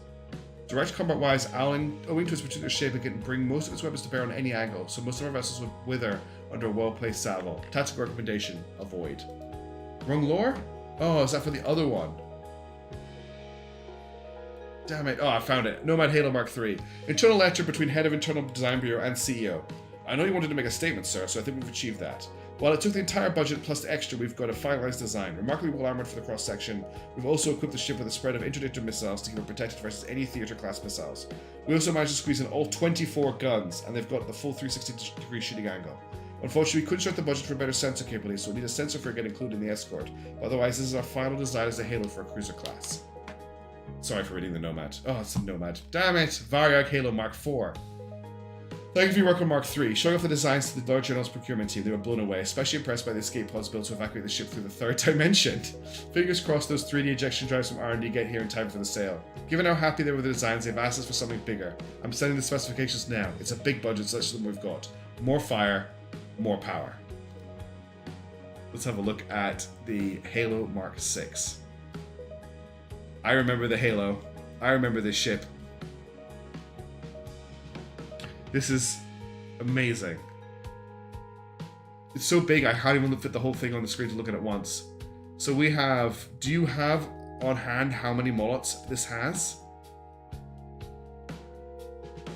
We've got tons of sprints, tracking radar, sensors, E-lint, more internal escape pods, yep. There's also some escape pods on the outside this time. Zenith as well, carabiner on top of each other. 10 zeniths on both sides. 111 kilometers per hour, 4,000 kilometer range. I have to count. Oh, thanks. Okay, 1, 2, 3, 4. Oh god. Well, I'll do a segment and I'll multiply it. 1, 2, 3, 4, 5. So there's 5 here. 1, 2, 3, 4, 5. So it's got 20 bullets. No, more than 20. 22, 24. This has got 24 mullets. It's a lot of firepower. Let's see this thing fire.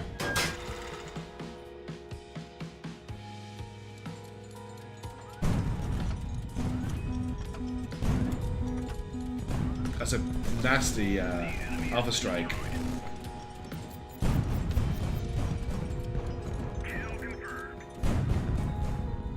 It's not fair fighting light ships with this thing, but you can machine gun it if you spin around. That's crazy. Okay, that's a cool ship, TRem. It's a lot of firepower, a lot of armor. It's got the Pollux as well, I saw. It's really hard to rate these ships because they're all so incredibly powerful. Good range on this, 111 kilometers per hour. Whatever the community votes for, from what I've seen so far, I'm in big trouble when it comes to the Lord Governor's ship. Alright, that was the Halo Mark IV. So next up, we're on to the AGS Desutra. And if anyone remembers AGS ships from earlier streams, these ships are full of heresy. Worried about what you don't want to fight. So let's check out the heresy ship from AGS Systems. Is that 4 squalls? This is taking this is taking the Halo ship to another level. This is not. I want to point out to everybody looking on the stream. This is not reinforced hull. This is a full armored shell around the outside. We've got loads of impulse. We've got fully extended squalls. I've never seen 4 squalls before on a ship. 3,000 kilometer, well, 4,000 kilometer range, speed of 109 kilometers. I need to take this for a spin as well. I need to see what all these ships are like firing because there's no reason not to. Oh, the size of it. It doesn't actually all fit into the preview window. It's too big to fit in the preview window here.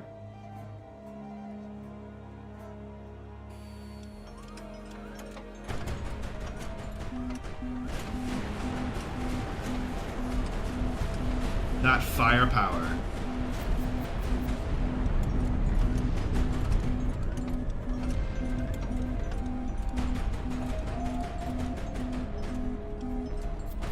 It's Death Star, alright. It is definitely a Death Star.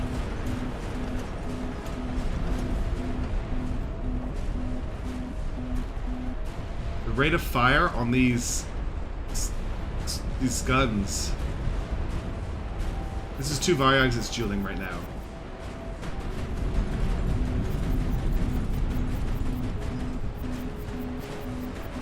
That Varyag's dead. He just doesn't know it yet. He hasn't taken any damage yet, basically. I'm not even bothering to do anything about the missiles. Both these Varyags are dead, they just don't realize it yet. Look at the top one, at the angle it's at. There's nothing there on either of them. Insane. Absolutely insane. Yeah, it's got internal fire control radars and sprints, which I never bothered to fire. Alright, well that is the Death Star from AGS Systems. Amazing. Well done, Pedal Pusher. Next up, we've got the Ad Astra from Bacon Lord. Which I don't... Oh, I do have lore for it, actually. The Novgorod was issued... The Ad Astra was initially commissioned as a new class of supertanker to support a new battleship. When the war broke out, Romani forces quickly abandoned the half-built tanker and the rebels finished the project Ad Astra. Had already been painted on every side of the beast, so the name struck. The ship lacks heavy plating or wired fire angles, but everything above it is sure to be shredded. Yes, a split of escape pods on the top. Imagine trying to run for this. It must be kilometers. This is like a lift. Yeah, it's all crew quarters down the middle. I love that. Alright, here's the Ad Astra. Ooh, totally different design. A squatter for sure. Look at all the ammo in the middle. What have we got here? Lots of mollets. Mollet. It's got a lot of mollets. 37mm as well. These legs. I want to land this for sure. A lot of disposable human beings. This looks amazing. So different. 4,000 kilometer range, 156 kilometer speed. Once it gets cored, it's going boom, but they do have everything in the center, so at least it's going to take a while to get there. It's got Palash as well. Oh, wow. It has so much Palash. Look at that. It is like a giant tick. That's what I was looking for. Like it lands on something. Let's see how it lands. It's actually got quite a lot of maneuverable thrust. Oh, the legs are very cursed when they deploy. I didn't like that. 500 meters. 300 meters. It looks like it's coming down to attack the city. Don't land on it. Very good thrust to weight ratio.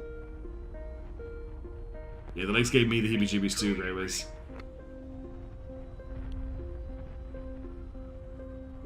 Touchdown confirmed. Ooh, that might be my... Oh, no, it survived that. So good flex in the legs too. It did it. That's the landing. Nice. I wouldn't like to see that coming down to land in my city, I'm sorry. But it's cool as hell. Legs flexing indeed. Lots of guns as well. It does have a little bit of an issue with not 3 serious degrees of fire, but they've gone for a very compact build. I guess it would last a long time in a fight. That's a scary ship. Lacks the sensors some of the ships have as well, but does it need them? I don't know. So that was the Ad Astra from the Bacon Lord. Originally designed to be a fuel tanker as well, don't forget that. I love the Hegemmo core as well.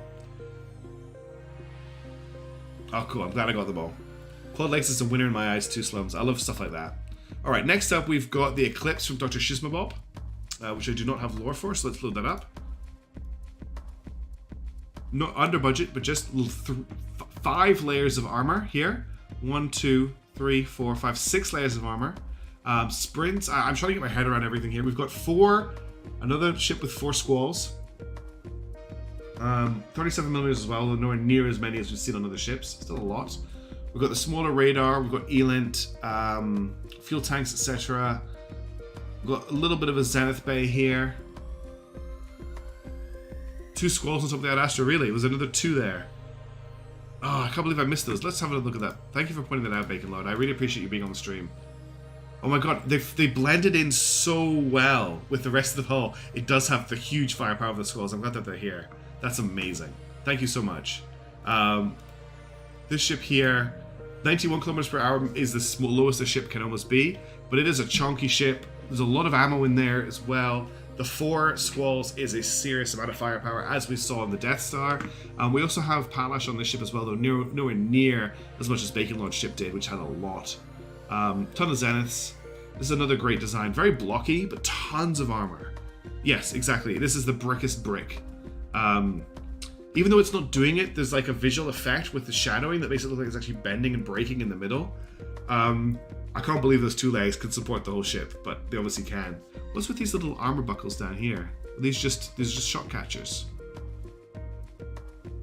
I love these designs. It's so fascinating to see what people build. This is cool. Okay, that's another really cool ship.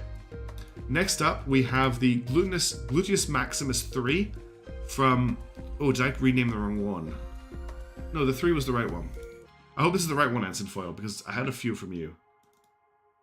Inspired from another pair of shipwrecks, the Lady of the Desert and the Gluteus Maximus are terrifying, majestic, and also in battle. The Gluteus Maximus picture is purpose-built for the Lord Governor's personal use.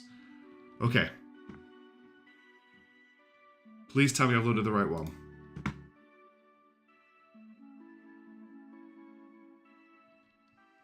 I'm looking for the big guns. Oh, they're all mullets. 1, 2, 3, 4, 5, 6, 7, 8, 9, 10, 11, 12, 13, 14, 15, 16, 17, 18, 19, 20 mullets. Double layered armor. Fuel everywhere. Tons of Palash. Like, do you see how much Palash there is on this ship?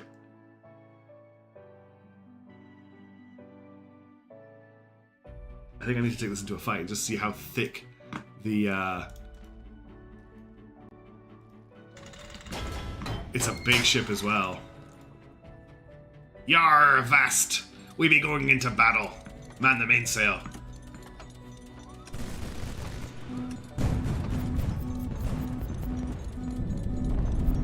You shall never pierce me shield. That's a Varyag down. I think it was a Varyag. It might have been a Nomad.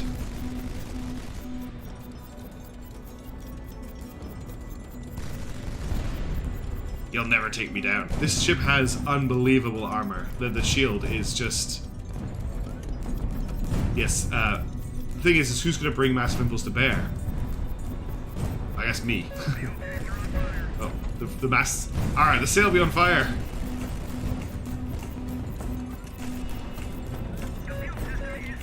The mast is definitely an issue. If the governor, Lord Governor rocked up by this though, you gotta give him a style.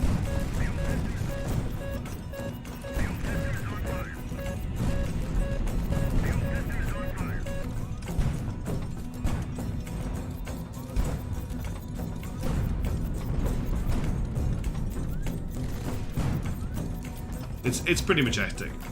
You can't deny that submitting a pirate ship is a bit of a flex. So that is the Gluteus Maximus. It will just tag forever, exactly. I don't know how I'm going to overcome that, but that is the Gluteus Maximus 3. Alright, next up we've got the Osiris Mark 1 from Format. Another ship I don't have lore for, but let's check it out. Ooh. Very different design. Alright, I noticed the 4 squalls this time. They're built into the hull. I need to always look very carefully at those. We've also got Molots. We've also got 37mm. It's a Bores. It's a big Bores. Thank you so much, Esmond Foil. That's a really cool ship. What else have we got? Armor pod, weapon pods configuration, which I really like. You can see they've built them in a sort of a mostly elevated double Molot 137mm in each section. 4 squalls mean anything above the ship will be in a lot of trouble. Loving the armored bridge as well. We've seen this before from their designs. Looks really cool. Do we have Palash in the build? Looks like it's maybe going for more of a traditional armor build. No, it has some Palash, but not a ton. Still a lot of Palash. 6 Palash by the looks of it. Yeah, the bridge is going to be around for a long time. Unless this fuel tank goes up and burns into it, but there is stuff underneath. In fact, if we move this, I'm wondering... I thought there might be some armor underneath, but there isn't. Cool. Yeah. Very in-universe, arguably more than the Varyag, you're right. It's the Varyag is kind of pushing more of a capital ship feel, whereas this feels very much like a Highfleet ship. It's almost like, if you squint and like turn your head a bit, it's almost like a massively upscaled Lightning with the squall positioning and the bridge positioning, which is where I'm going to go with it. I love it. It's really cool. All right, that is the Osiris Mark 1. Next up, we've got Funky Fury's Still Brew. Now, I did have lore from them, but I don't know if it's in this folder, because they sent it to me on Discord. Let me check. I do have it on Discord, though. I think I missed a little bit of the lore because I forgot it had been sent to me on Discord, but I will make sure that I read this. The Still Brew. Okay. Can you guys still see my screen? No, you can see Highfleet. Cool. Okay, the Still Brew. The crowd of CMI's designs, a true dreadnought of epic proportions, the Still Brew class has been bought by few due to its high price tag and brought down by none. Spaced armor surrounds the ship from all angles except the large reinforced sensor tower and contains multiple Palash APS units in each corner. This mighty protection is supplemented by a fearful armament of the ship sits a squall-barreled cannon, 2 37mm and 4 30mm, and a small bay in the bow of the ship sits 12 R5 missiles, and while the top of the ship is covered by sprint air-to-air missiles controlled by the sensor tower. Another feature of the Still Brew class is the inclusion of an armored bridge to further increase survivability in the worst-case scenario. Few have the courage or the fight to fly a Still Brew. Those who have flown feel like gods. Those who have fought are naught but ash. Okay, let's check this out. So I'm going to minimize Markiplier, who's still open on my screen. Let's check out the Still Brew. Ooh, that's a big... This is cool. We've got more layered armor, tons of zeniths underneath, tons of sprints. We've got 2 squalls, one at the front, one at the back, so it's never going to miss out on that main firepower. Another mega armored bridge as well. Does feel a little bit like it's in the lean of a Nomad or a Varyag. Double layer armor is impressive. Quite a lot of Palash as well. So it's got, this ship is going to last for a long time. It's got a lot in here. And it's majorly under budget, which is interesting. I wonder if they built it and then realized they just didn't have room for anything else. 170 kilometers per hour, 68 firepower is pretty high. I'm going to start paying attention to this firepower.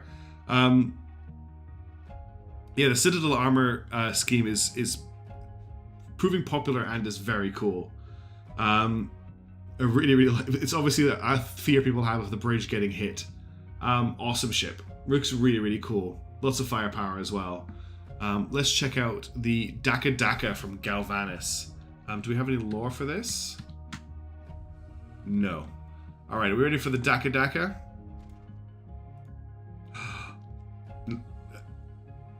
Where do I start? Do we talk about this? War crime? Do we talk about the amount of AK-100s that are on this ship? Firepower of 88. 150 kilometers per hour. It is over budget by 160. Which feels like an insult, to be honest. We could probably fix that very easily. How much firepower does this have? I was already on my way there, Tavian.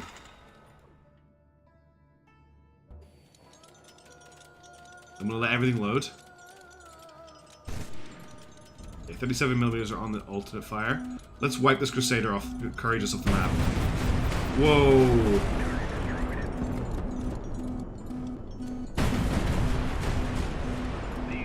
Jeez.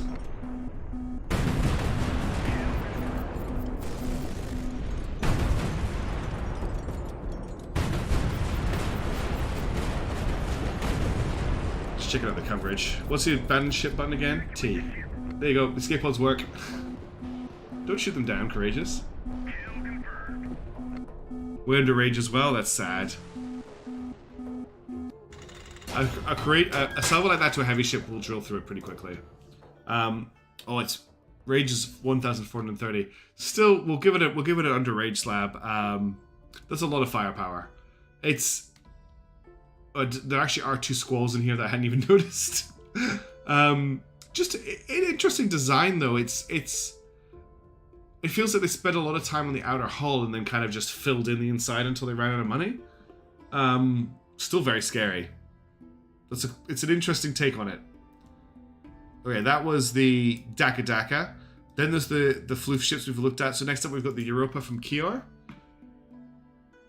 I feel like we've got lore for that, which we do. Ganymede, Saturn, Jupiter. While its origin is lost to time, the name Europa has a mythic status as great empire of time immemorial. As such, it was deemed a fitting name for the Titanic warship of excessive proportions. The Lord General has made the singular example of this ship his flagship, and the capital ship of the Garati Republic, as well as using it as a stronghold for the Gathering's command and coordination.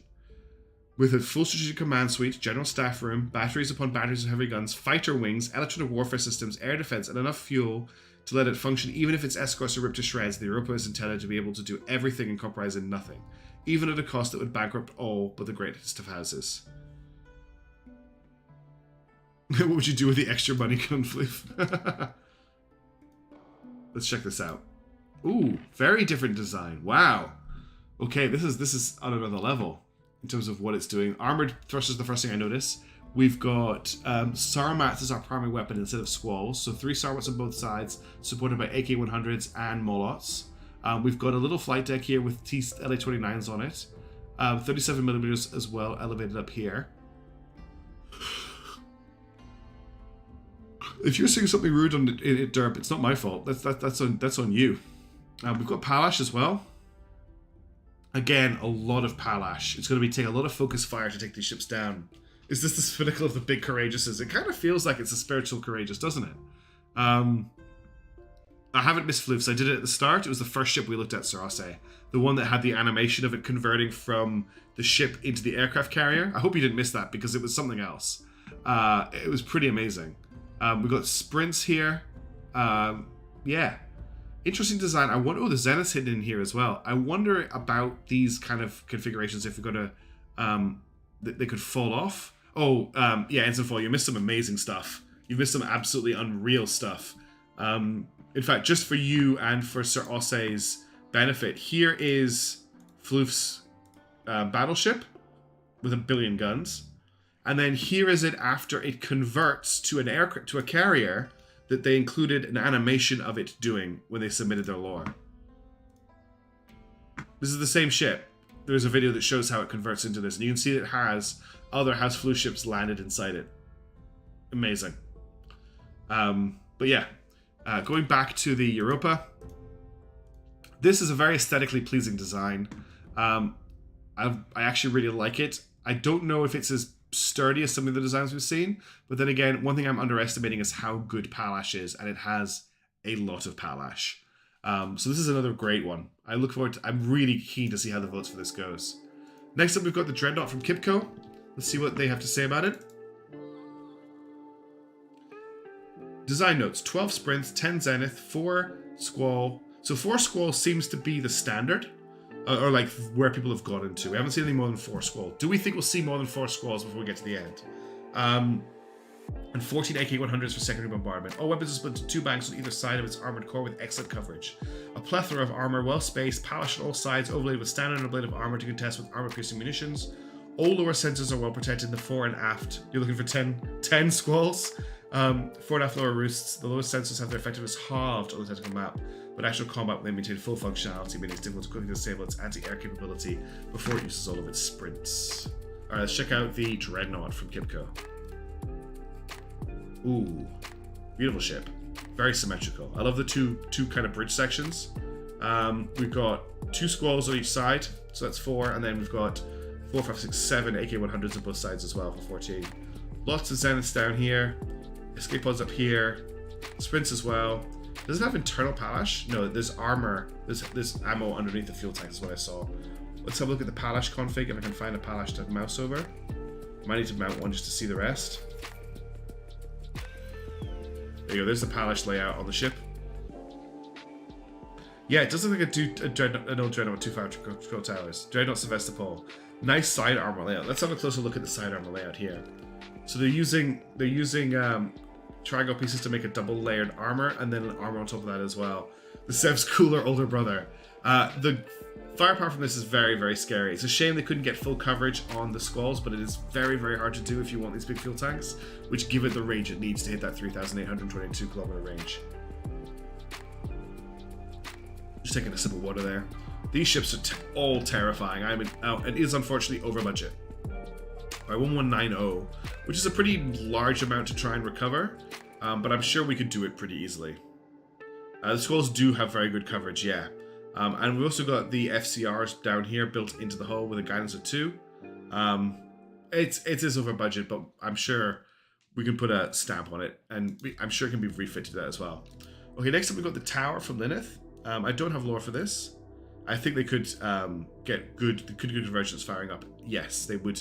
Firing at anything about here would give them conversions on those guns. Tower of Light. Oh, I'm sorry about that, Lynn. If I noticed that, I would have fixed it for you. Let's check it out. I'm excited to see this. Oh, it is a tower ship. I was really hoping it would be. Let's start at the bottom and work our way up. We've got 2 FCR for guidance of 4, which is nice to see. Sarmat, Molot, 37mm down here. Up the side, we've got lots of sprints, which are really nicely laid out. Molots again. We've got Mark 180s as well. So I see what you kind of created a break over and above the fuel tank so that your guns can fire in both directions, giving it a lot of firepower. So what have we got? We've got 1, 2, 3, 4, 5 Mark 180s. 1, 2, 3, 4 Sarmat. Excuse me. And then we've got 1, 2, 3, 4, 5 Molots as well, and then a bunch of 37mm and the rest. FCR down here. Armored Shroud for your FCR.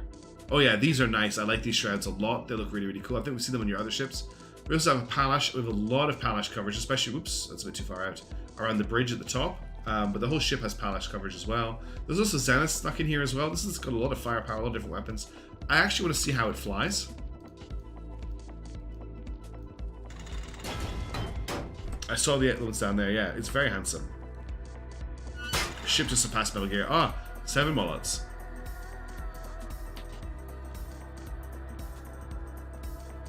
He was like, no, I think it needs 6 Varyags to fight.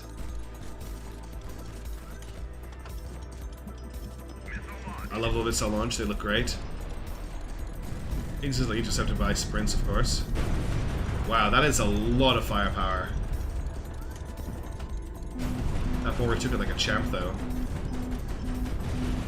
So you'd actually use the AK-100s, 57mm, sorry, to range it.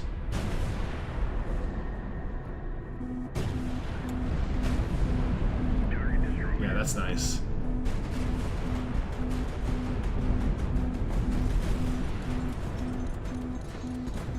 Okay, and it's got flares as well. I just noticed, which is really, really cool. It's not gonna crash the game. It's fine. We're doing it live. No, I think it's very cool. I've never built a ship this big. Biggest I've done is my Sevastopol rebuild, which looking back on it now was very light. That's awesome. All right, that was the Tower of Light from Lynn. Let's have a look at, where are we? Onto the Marilith from Many-Headed Mishaps. The Marilith does not exist. The rational people of Garrett have found no conclusive evidence for any such ship in the kingdom. Certainly, there are no shipyards where such a thing could have been constructed. Surely, it could not stop to refuel without the word of its arrival spreading far and wide. The logistics convoys to keep such a behemoth flying would no doubt make its existence abundantly obvious to all who pay attention to such things, and yet no massive and unusual fuel purchases have been recorded. No large-scale resupply convoys launched. The Gathering has denied any rumors of a super battleship serving as the Lord Governor's personal warship is clearly ridiculous. The funds have been spent bulking out local garrisons and defensive missile silos, keeping the people safe. And yet, rumors persist. 3 weeks before dying in a tragic accident, a Gathering logistics officer noted a dozen small ground convoys, all headed by different routes to the same place. A now deceased smuggler reported delivering arms to a hidden city, but finding nothing but smoldering ruins half buried in the sand. An air traffic control radar operator, now languishing in a Kievan psychiatric facility, reported a massive contact hidden in a sandstorm. A dozen similar stories go back almost 2 years, each time the teller falling victim to some mishap or other shortly thereafter. The veracity of each tale cannot be confirmed, and each one has been vociferously denied by the Gathering leadership. Further information is not available. Let's check out the Marilith, which I believe is the name of a demon. Ooh. The biggest crab. I love these missile bays. The first thing I've noticed these missile bays, and they're amazing. This is amazing. Palash everywhere. Zeniths again. Oh, we've got MRLs on this ship. It has missile launchers. I love it. We've got Sarmats. We've got Mark 180s. We've got D80 Mullets. Wow.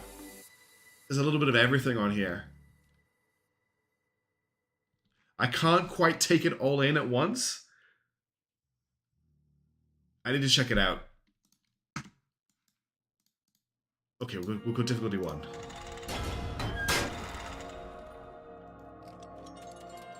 It's big. The rockets are a secondary weapon, and I'm right-clicking to launch the MRLs.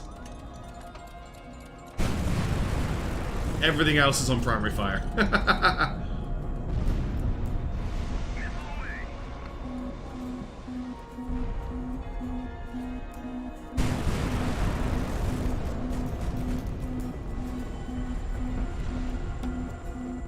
This is so cool looking. What's causing all the sparkles to fall from the sky? I've not seen that before. Is it just the back explosion from? It's just fire. The amount of firepower that this puts out in a barrage. Wow, that's very cool. Something else I want to try here actually is a landing test, because those legs are hilarious. Oh wow, there's nowhere to land it. Beginning final approach. This is gonna be a messy landing. 500 meters. 300 meters.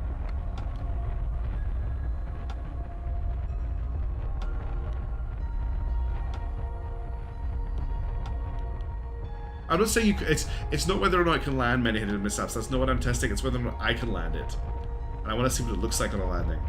I'm not testing to see if they are landable. Touchdown confirmed.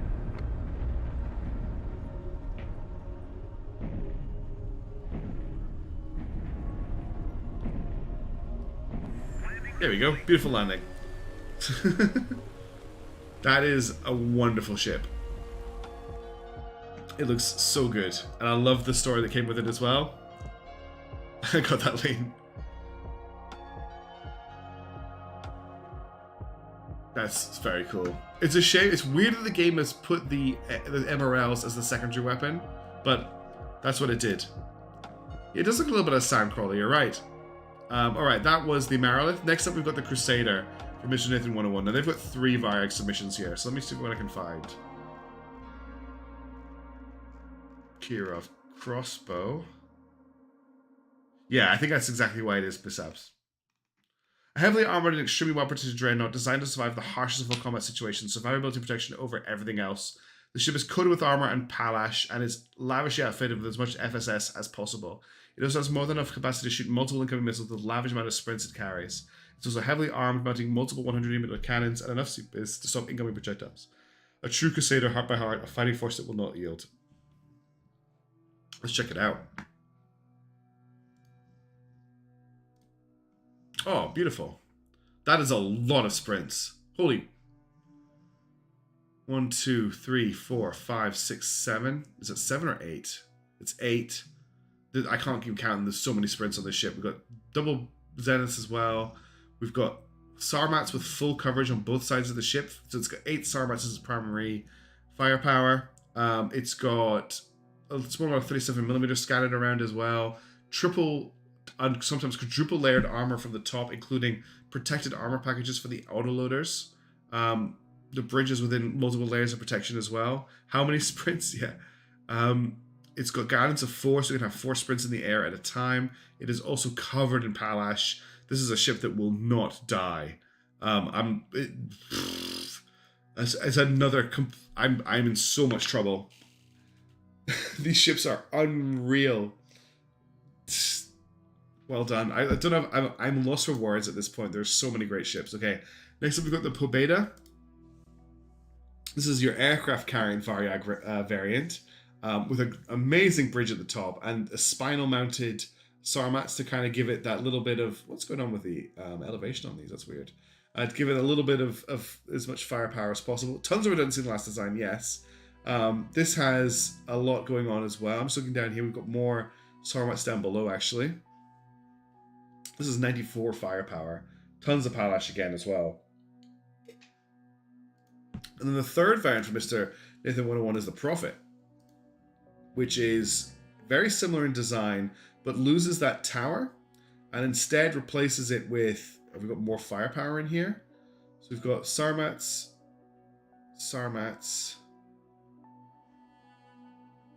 lots of sensors. We've got 6 guidance, that's probably the big issue. 105 firepower. Yeah, that is a lot of DACA. I have to try it out. Just to see what the Mirage is like for the Sarmats. Oh, this is not the right type of ship to fight.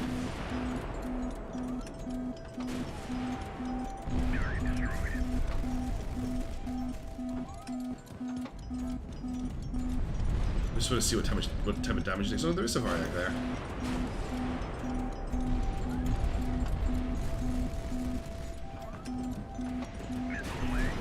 Look at the missiles launch. That's really cool.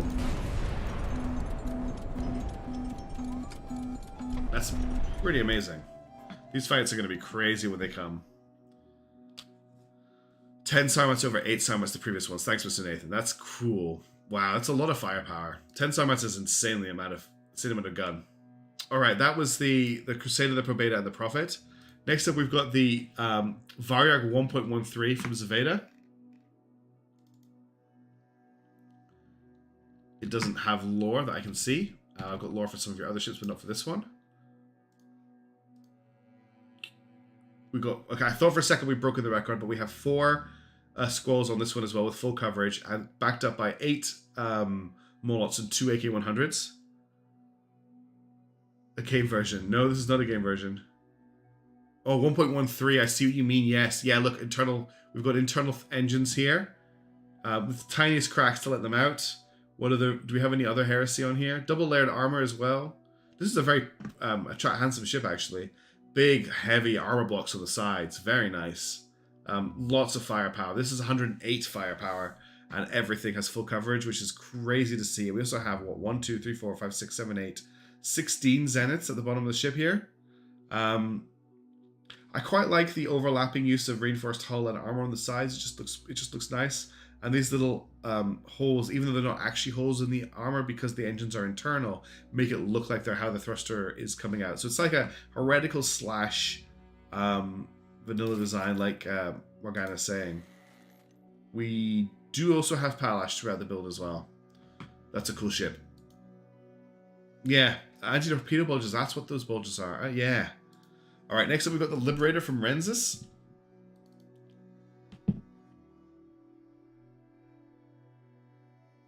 I think this is the lore for it.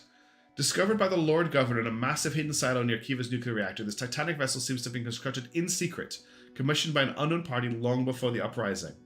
Finding little documentation detailing its origin, the Lord Governor nonetheless took advantage of this formidable battleship, naming it the Liberator, for it was the freedom the people of Garrett sought. It is said that made in the shadows of Tavern Behemoth feel many things, but freedom is not one of them. Let's check this out. It can't fly? Oh, I see. Compared to it. Oh. Oh, what? It's like a castle or temple. 124 firepower. I'm just trying to take it all in. 97 kilometers per hour, 4,000, just under budget.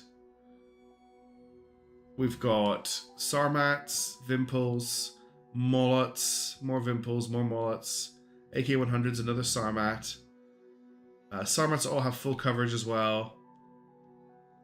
Damn. And the multiple legs. I want to see those legs deploy when we land it. This is... Get wrecked first. Pixel XP flexing. Rensis, this thing is insane. It looks unreal. It also, I think this is something I've seen with your other ships. It looks like it has deployed itself, like opened up. Oh, I'm not going to get down. Oh, maybe I am. There we go. Oh, beautiful landing. I've got this, Slomes. It's good.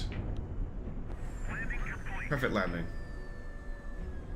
This is another nut ship.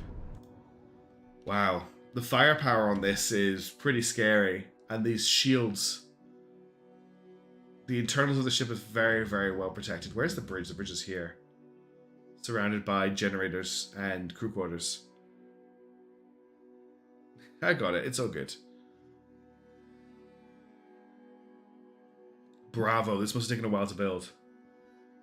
Yeah, structural damage is easy to fix. It's fine. It doesn't cost a lot of money.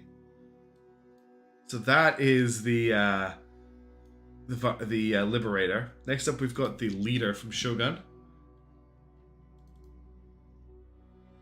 Valkyrie, Overlord, Valk, Leader. The Lord Governor's personal battleship. I'm stunned by this ship, honestly, TRem. I can't look at it without just being filled with fear. It is a work of art, actually. It's very beautiful. But the more I look at it, the more I realize how well protected it is. The Lord Governor's personal battleship, designed to protect the nuclear reactor of Kiev with its massive ship, sacrifices sensors and missiles for heavy armor and massive firepower. Having minimal weak spots and 360 degrees Pallash APS coverage, the leader is feared across Garrett, capable of defeating anything that stands in its way. Kiva will never fall to the resistance or the Imperial fleet. Alright, let's check out the Leader from Shogun. Oh, I all tapped into the wrong application. How many more do we have to go through here? Okay. Oh, well, that is a brick. But look at all the armor it has. All D80 Mollots. 74 firepower, but we've got 1, 2, 3, 4, 5, 6, 7, 8, 9, 10. 10 Mollots on both sides. Not all of them fully extended, but that's still a lot. Then we've got another 1, 2, 3, 4 at the top, so that's 14. It's a cool break, 14 Mollots. That's a lot of Mollots. And then we've got the AK-100 secondary weapons as well. This thing can put out a lot of consistent rapid fire firepower. Yeah, armor so thick the crew can't sleep in combat. I like that. Do we have Pallash in this armor? Looks like we've got flares here. And, oh, jeez. 24 Mollots total. Did I miscount? This is, jeez. The Pallash and the armor. Another terrifying ship. Just full of armor, full of Pallash, full of gun. And it's quite under budget as well. This is great. This is a great example. If this was a military procurement exercise, it would be in the running to win because it's so cheap. Salem is your main submission? Okay. So I was drinking some more water. Wow. These ships are all terrifying. Everybody, you should be so proud of yourselves. These ships all look distinctive. They all have really interesting builds to them. They've all clearly had tons of thought put into them. I'm honored just to get to look at them, and I'm terrified of having to fight them. I think people just put Pollux down because they've got the money for it. But this is a lot of shoot. Alright, let's check out what's next. We've got the Nares Veliki from Sir Osse. Do I have your text? Nothing from you, but we just got the ship. Let's check it out. Ooh. Another Varyag looking design. Another 4 Squall design. 4 Squalls does seem to be the sweet spot. Lots of Pollux as well. I can see it on the hull. 20 Zenith, 20 Pollux. Yeah.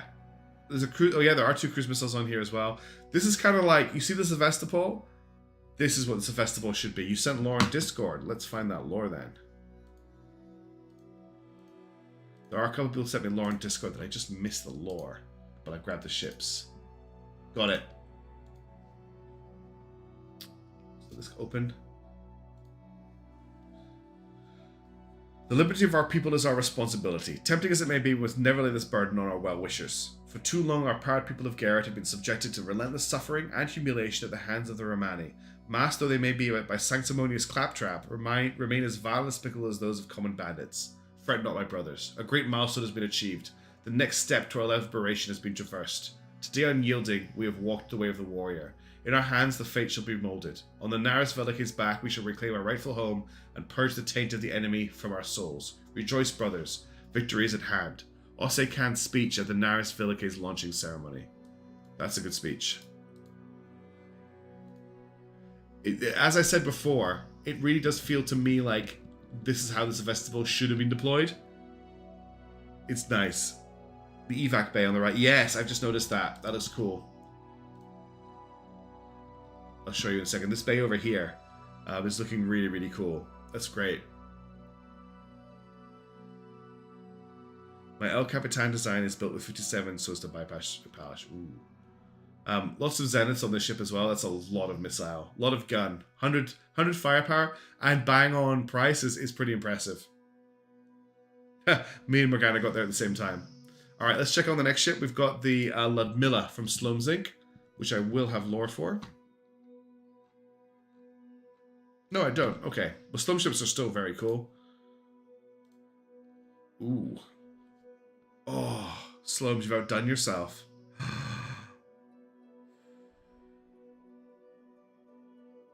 Look at these claws. It's so cool. 4 squalls again, still hitting that 4 squall limit. Those lower feeding claws are amazing. So cool. Okay, TRem. That is just unreal. We've got everything on here. Tons of sprints. Again, the 4 squalls. Get below this ship and you're getting wrecked. I love these armor loops inside. They just look really cool. Silhouette-wise, this is amazing. I'd love to see Crab Fleet. Just all the crab submissions. If you don't get a ship with greater than 4 squalls, I'm going to build one to show that it's possible. This makes Mech Warrior look pathetic. It should get plus 100 scavenging speed for having close. It should. It really should. This is beautiful. This is an honorable mention by far. Like, look at the underslung Zenith missile bays as well. They look great. Wow. I'm just so impressed. Bravo. This is amazing. Complete craft fleet overhaul coming. Excellent. You should feel really proud of yourself for submitting this ship. This is very, very, very impressive. Just the amount of work that's gone into designing these claws. Exceptional. And under budget. Amazing. Yeah, the crab designs are all really, really good as well. Well, I'm encouraging a few people to try it. I'm not going to say that it's going to get submitted to the game, but you could try it if you could. All right, next we've got the Tiamat from Strawman. With my D&D background, I'm a bit scared of a ship called Tiamat, but let's have a look. This is a Nomad replacement.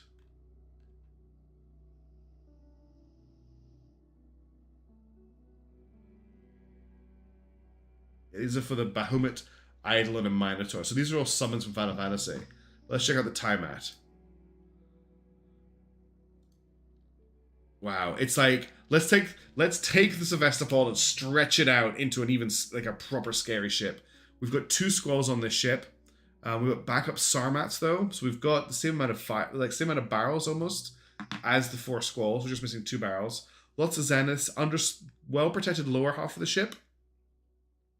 Big bulky sides. We've got 4 A100s on here as well and sensors. This is built to be a flagship, not a brawler, but it is a brawler as well. But it's got flagship material as well. I can see that it has Palash too. Lots of Palash as well. In fact, Palash pods, which is quite cool to see.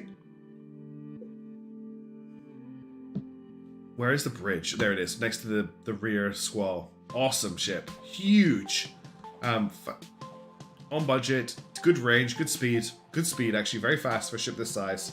Well done. Next up, we've got the Death Cat from TRem. What a name. I think the prince will squeal when he sees this. Nomad Varyag. So this is the one I read earlier, TRem. Except for the reconnaissance team. The Grace's flagship would unfortunately appear to be everything it's cracked it to be.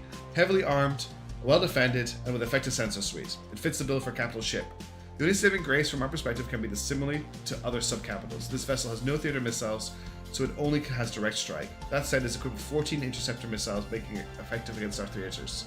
Combat-wise, owing to its particular shape, it can bring most of its weapons to bear on any angle, so most of our ships will be well withered under a well-weight salvo. Tactical recommendation, avoid. Mushroom time. That is a big mushroom. Jeez, that's a lot of mods. Do you know off the top of my head how many mods are on here, TRem? Or are you going to make me count them on stream when I'm already exhausted? Look at the bottom armor for the escape pods. I'm loving that. The radars as well. You put them all in there. It's just under budget. 26. Wow. 26 or 22. Somewhere in the range. Firepower 100. That's a lot of shots. That's a lot of shoots. Definitely getting below this ship is not good for you. Let's just see what that looks like.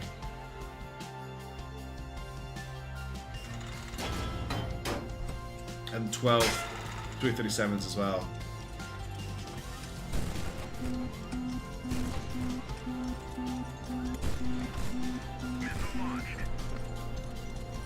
Okay, I'm waiting for the...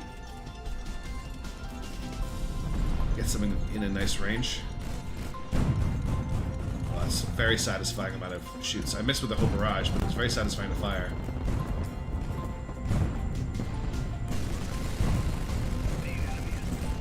The enemy has been obliterated. That's cool. That's the death cap from TRem.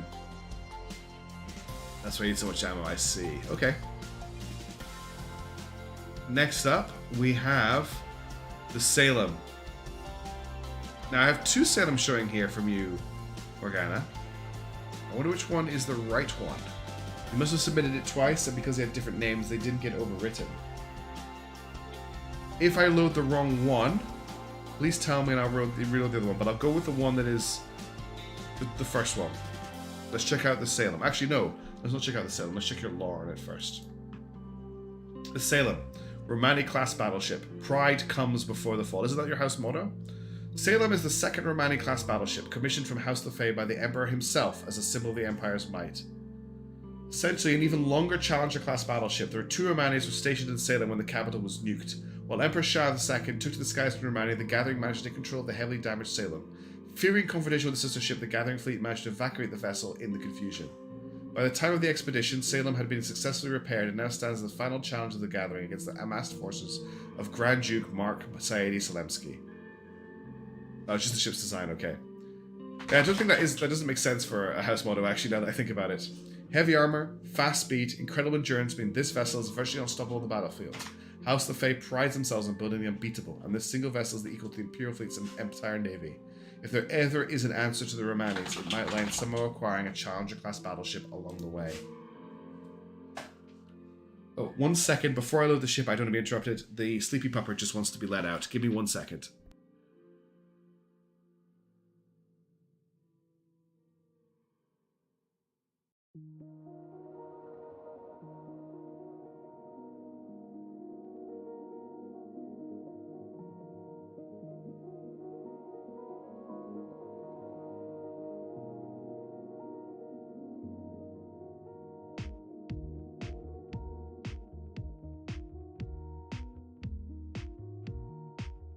She just wanted out of the room. I have the door closed, the cats don't get in and out, and I'm not making too much noise, so she just wanted to go upstairs and go to her bed.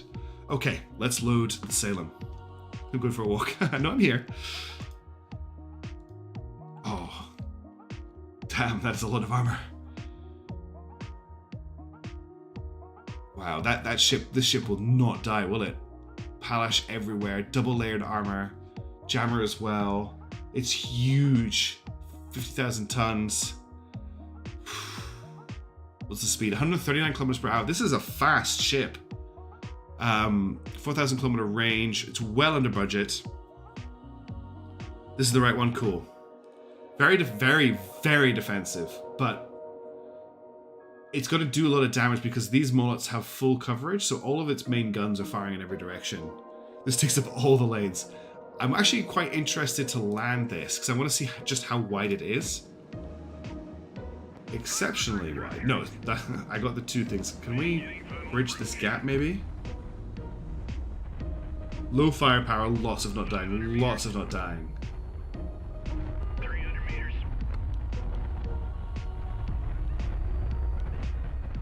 I'm trying to land across this gap here. It's actually really responsive for a ship this size. Consumption doesn't really matter that much, Penroff.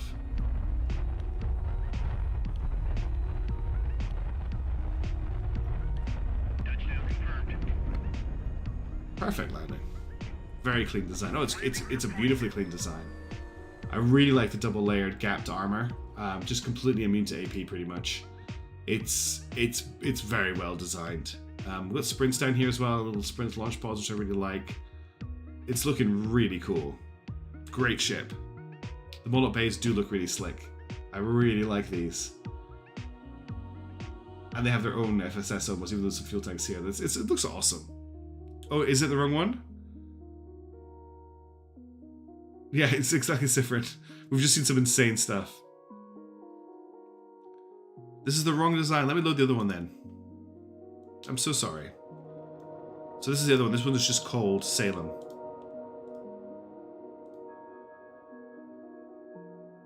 Can't see a difference.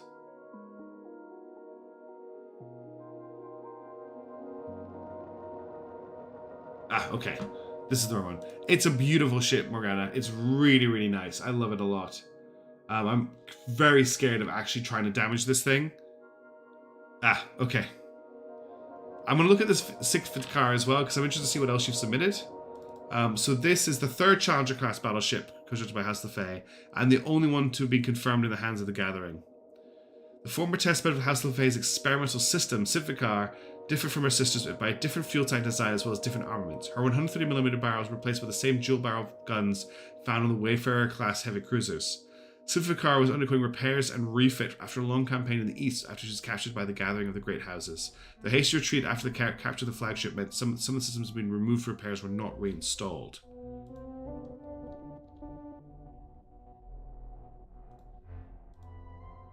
Ooh, so it's got AK-100s instead. That's an interesting take on it.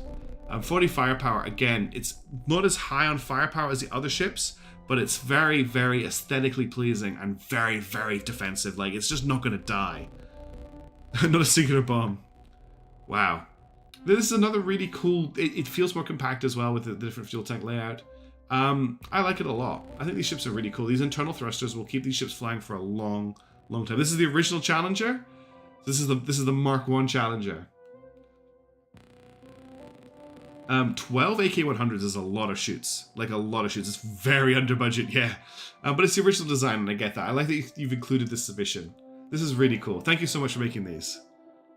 It's very cheap for the type of ship that it is. Okay, next up we've got the Tsar Saedi by Greyways Adventurer.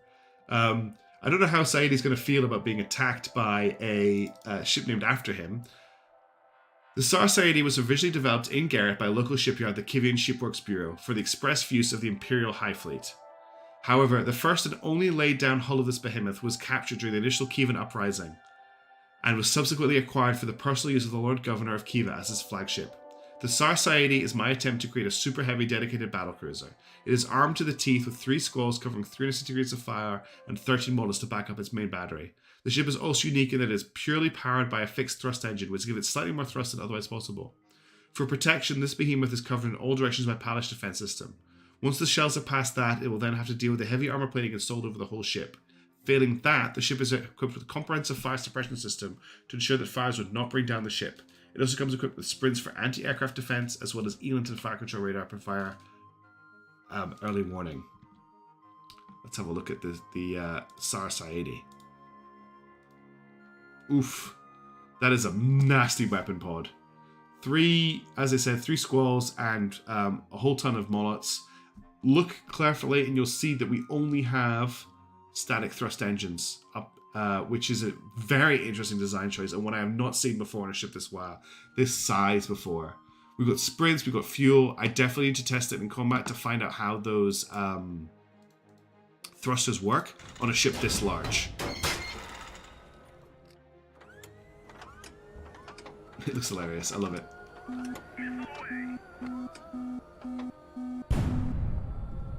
That's my secondary fire, which is the bullets.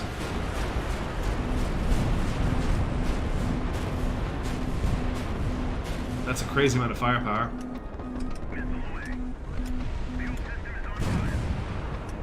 It flies pretty nicely with these. The only thing it can't do is it can't fly downwards. You got to let it drop. But good, it could actually dodge missiles potentially with boosted thrusters, which is pretty crazy. We've got a decent amount of sprints as well. It's well under budget. It's sad that it's got 99% effect pods. It does fly very nicely. I'm very impressed.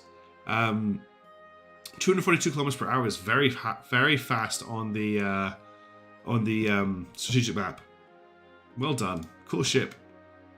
Right, next up, we have the Ludicrous from Silent Snack. Oh no. Nothing under the... We ready? Yeah, she's the captain. Wait, an escapable Highfleet ship? This one is apparently escapable. Alright, ready for the Silent Snack Varyag submission?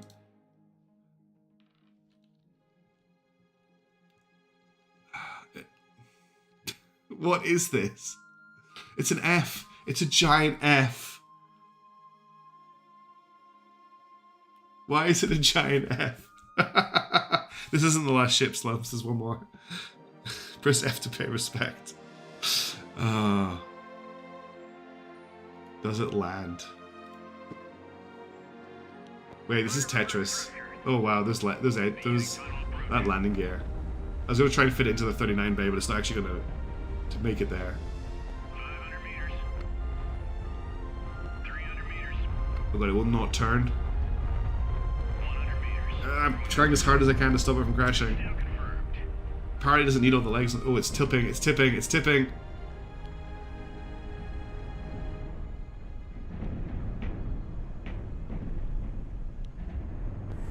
Like a glove.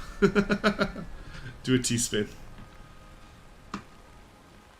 I mean, it's a ship, alright. I love these ships with Silent Snacks. They're just so different. Sadly, I can't spin it over. I'm trying. That is a lot of 37mm.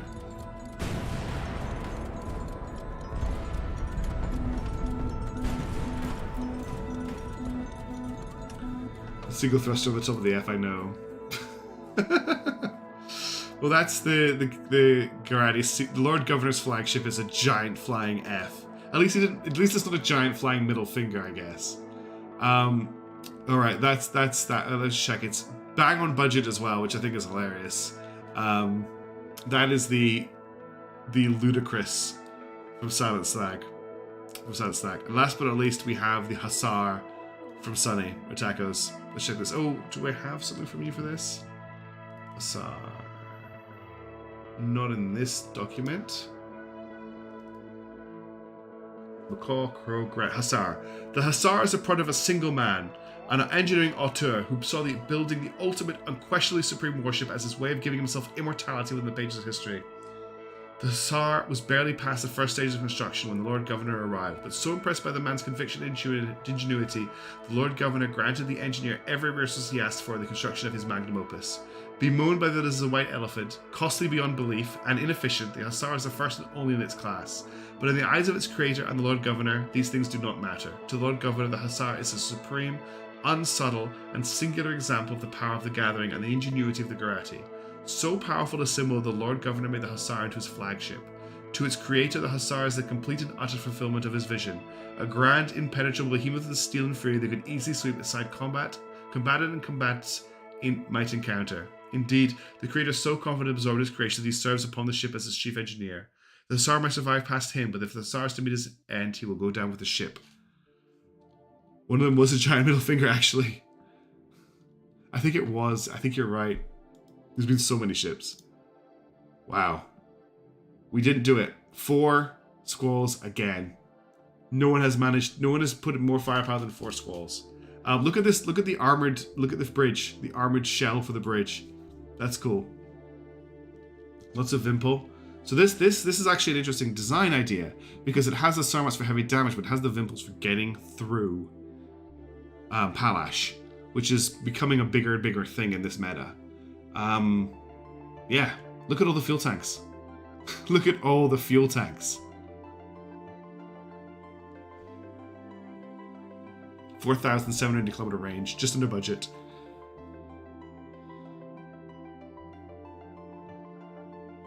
It's another behemoth of a ship.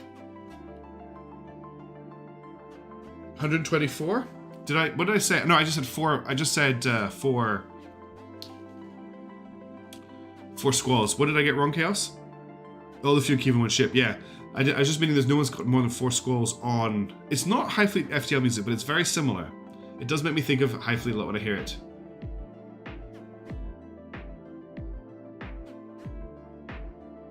All right, Floof, perfect timing because that's the end of all the Varyags. We've gone through all of the ships. It's a squall count I was counting. 4 squalls. No one's got more than 4 squalls on their ships. See you, Floof. Thank you so much for your amazing submission. Good luck with your class. I need to read the rest of your document, but I won't be able to do it right now because I am exhausted. But we've done it. We have covered all of the ships that I have right now on my computer. If I've missed any, I apologize. I will do my best to try and get them caught up. But the good news is we can move on with voting. And I'm really excited to get that started because this has taken a long time to get through. And I've enjoyed every minute of it. And I've really enjoyed having you all along with me as I've been reviewing these ships as well. It's been immense. I want to reiterate my thank you from earlier to everybody who has submitted ships. I did not expect even a 1/10 of this much interest in this project. But thank you all so much for your time, for your effort, for your hard work, for your amazing ideas. It's given us some unreal things I didn't even know that Highfleet could do. It's taught me so much about shipbuilding. It's taught so many other people about shipbuilding as well. There are people who watch the VODs of these streams and they comment back on them on the stuff they have learned from your ships, which I think you should all be really, really proud of. So thank you so much. I'm going to head to bed. I'd love to stay up and talk about ships longer, but honestly, it is nearly 1:30. I'm exhausted. I have another long day of work ahead of me. I haven't decided if I'm going to stream on Thursday or take the day off, but I'll be on Discord tomorrow and we will work out what's going on next with voting and getting stuff ready. Again, thank you all so much. Have a great morning, noon, evening, night, whatever it is for you, and I will catch you on the flip side. Thanks again for tuning in. I'll see you later.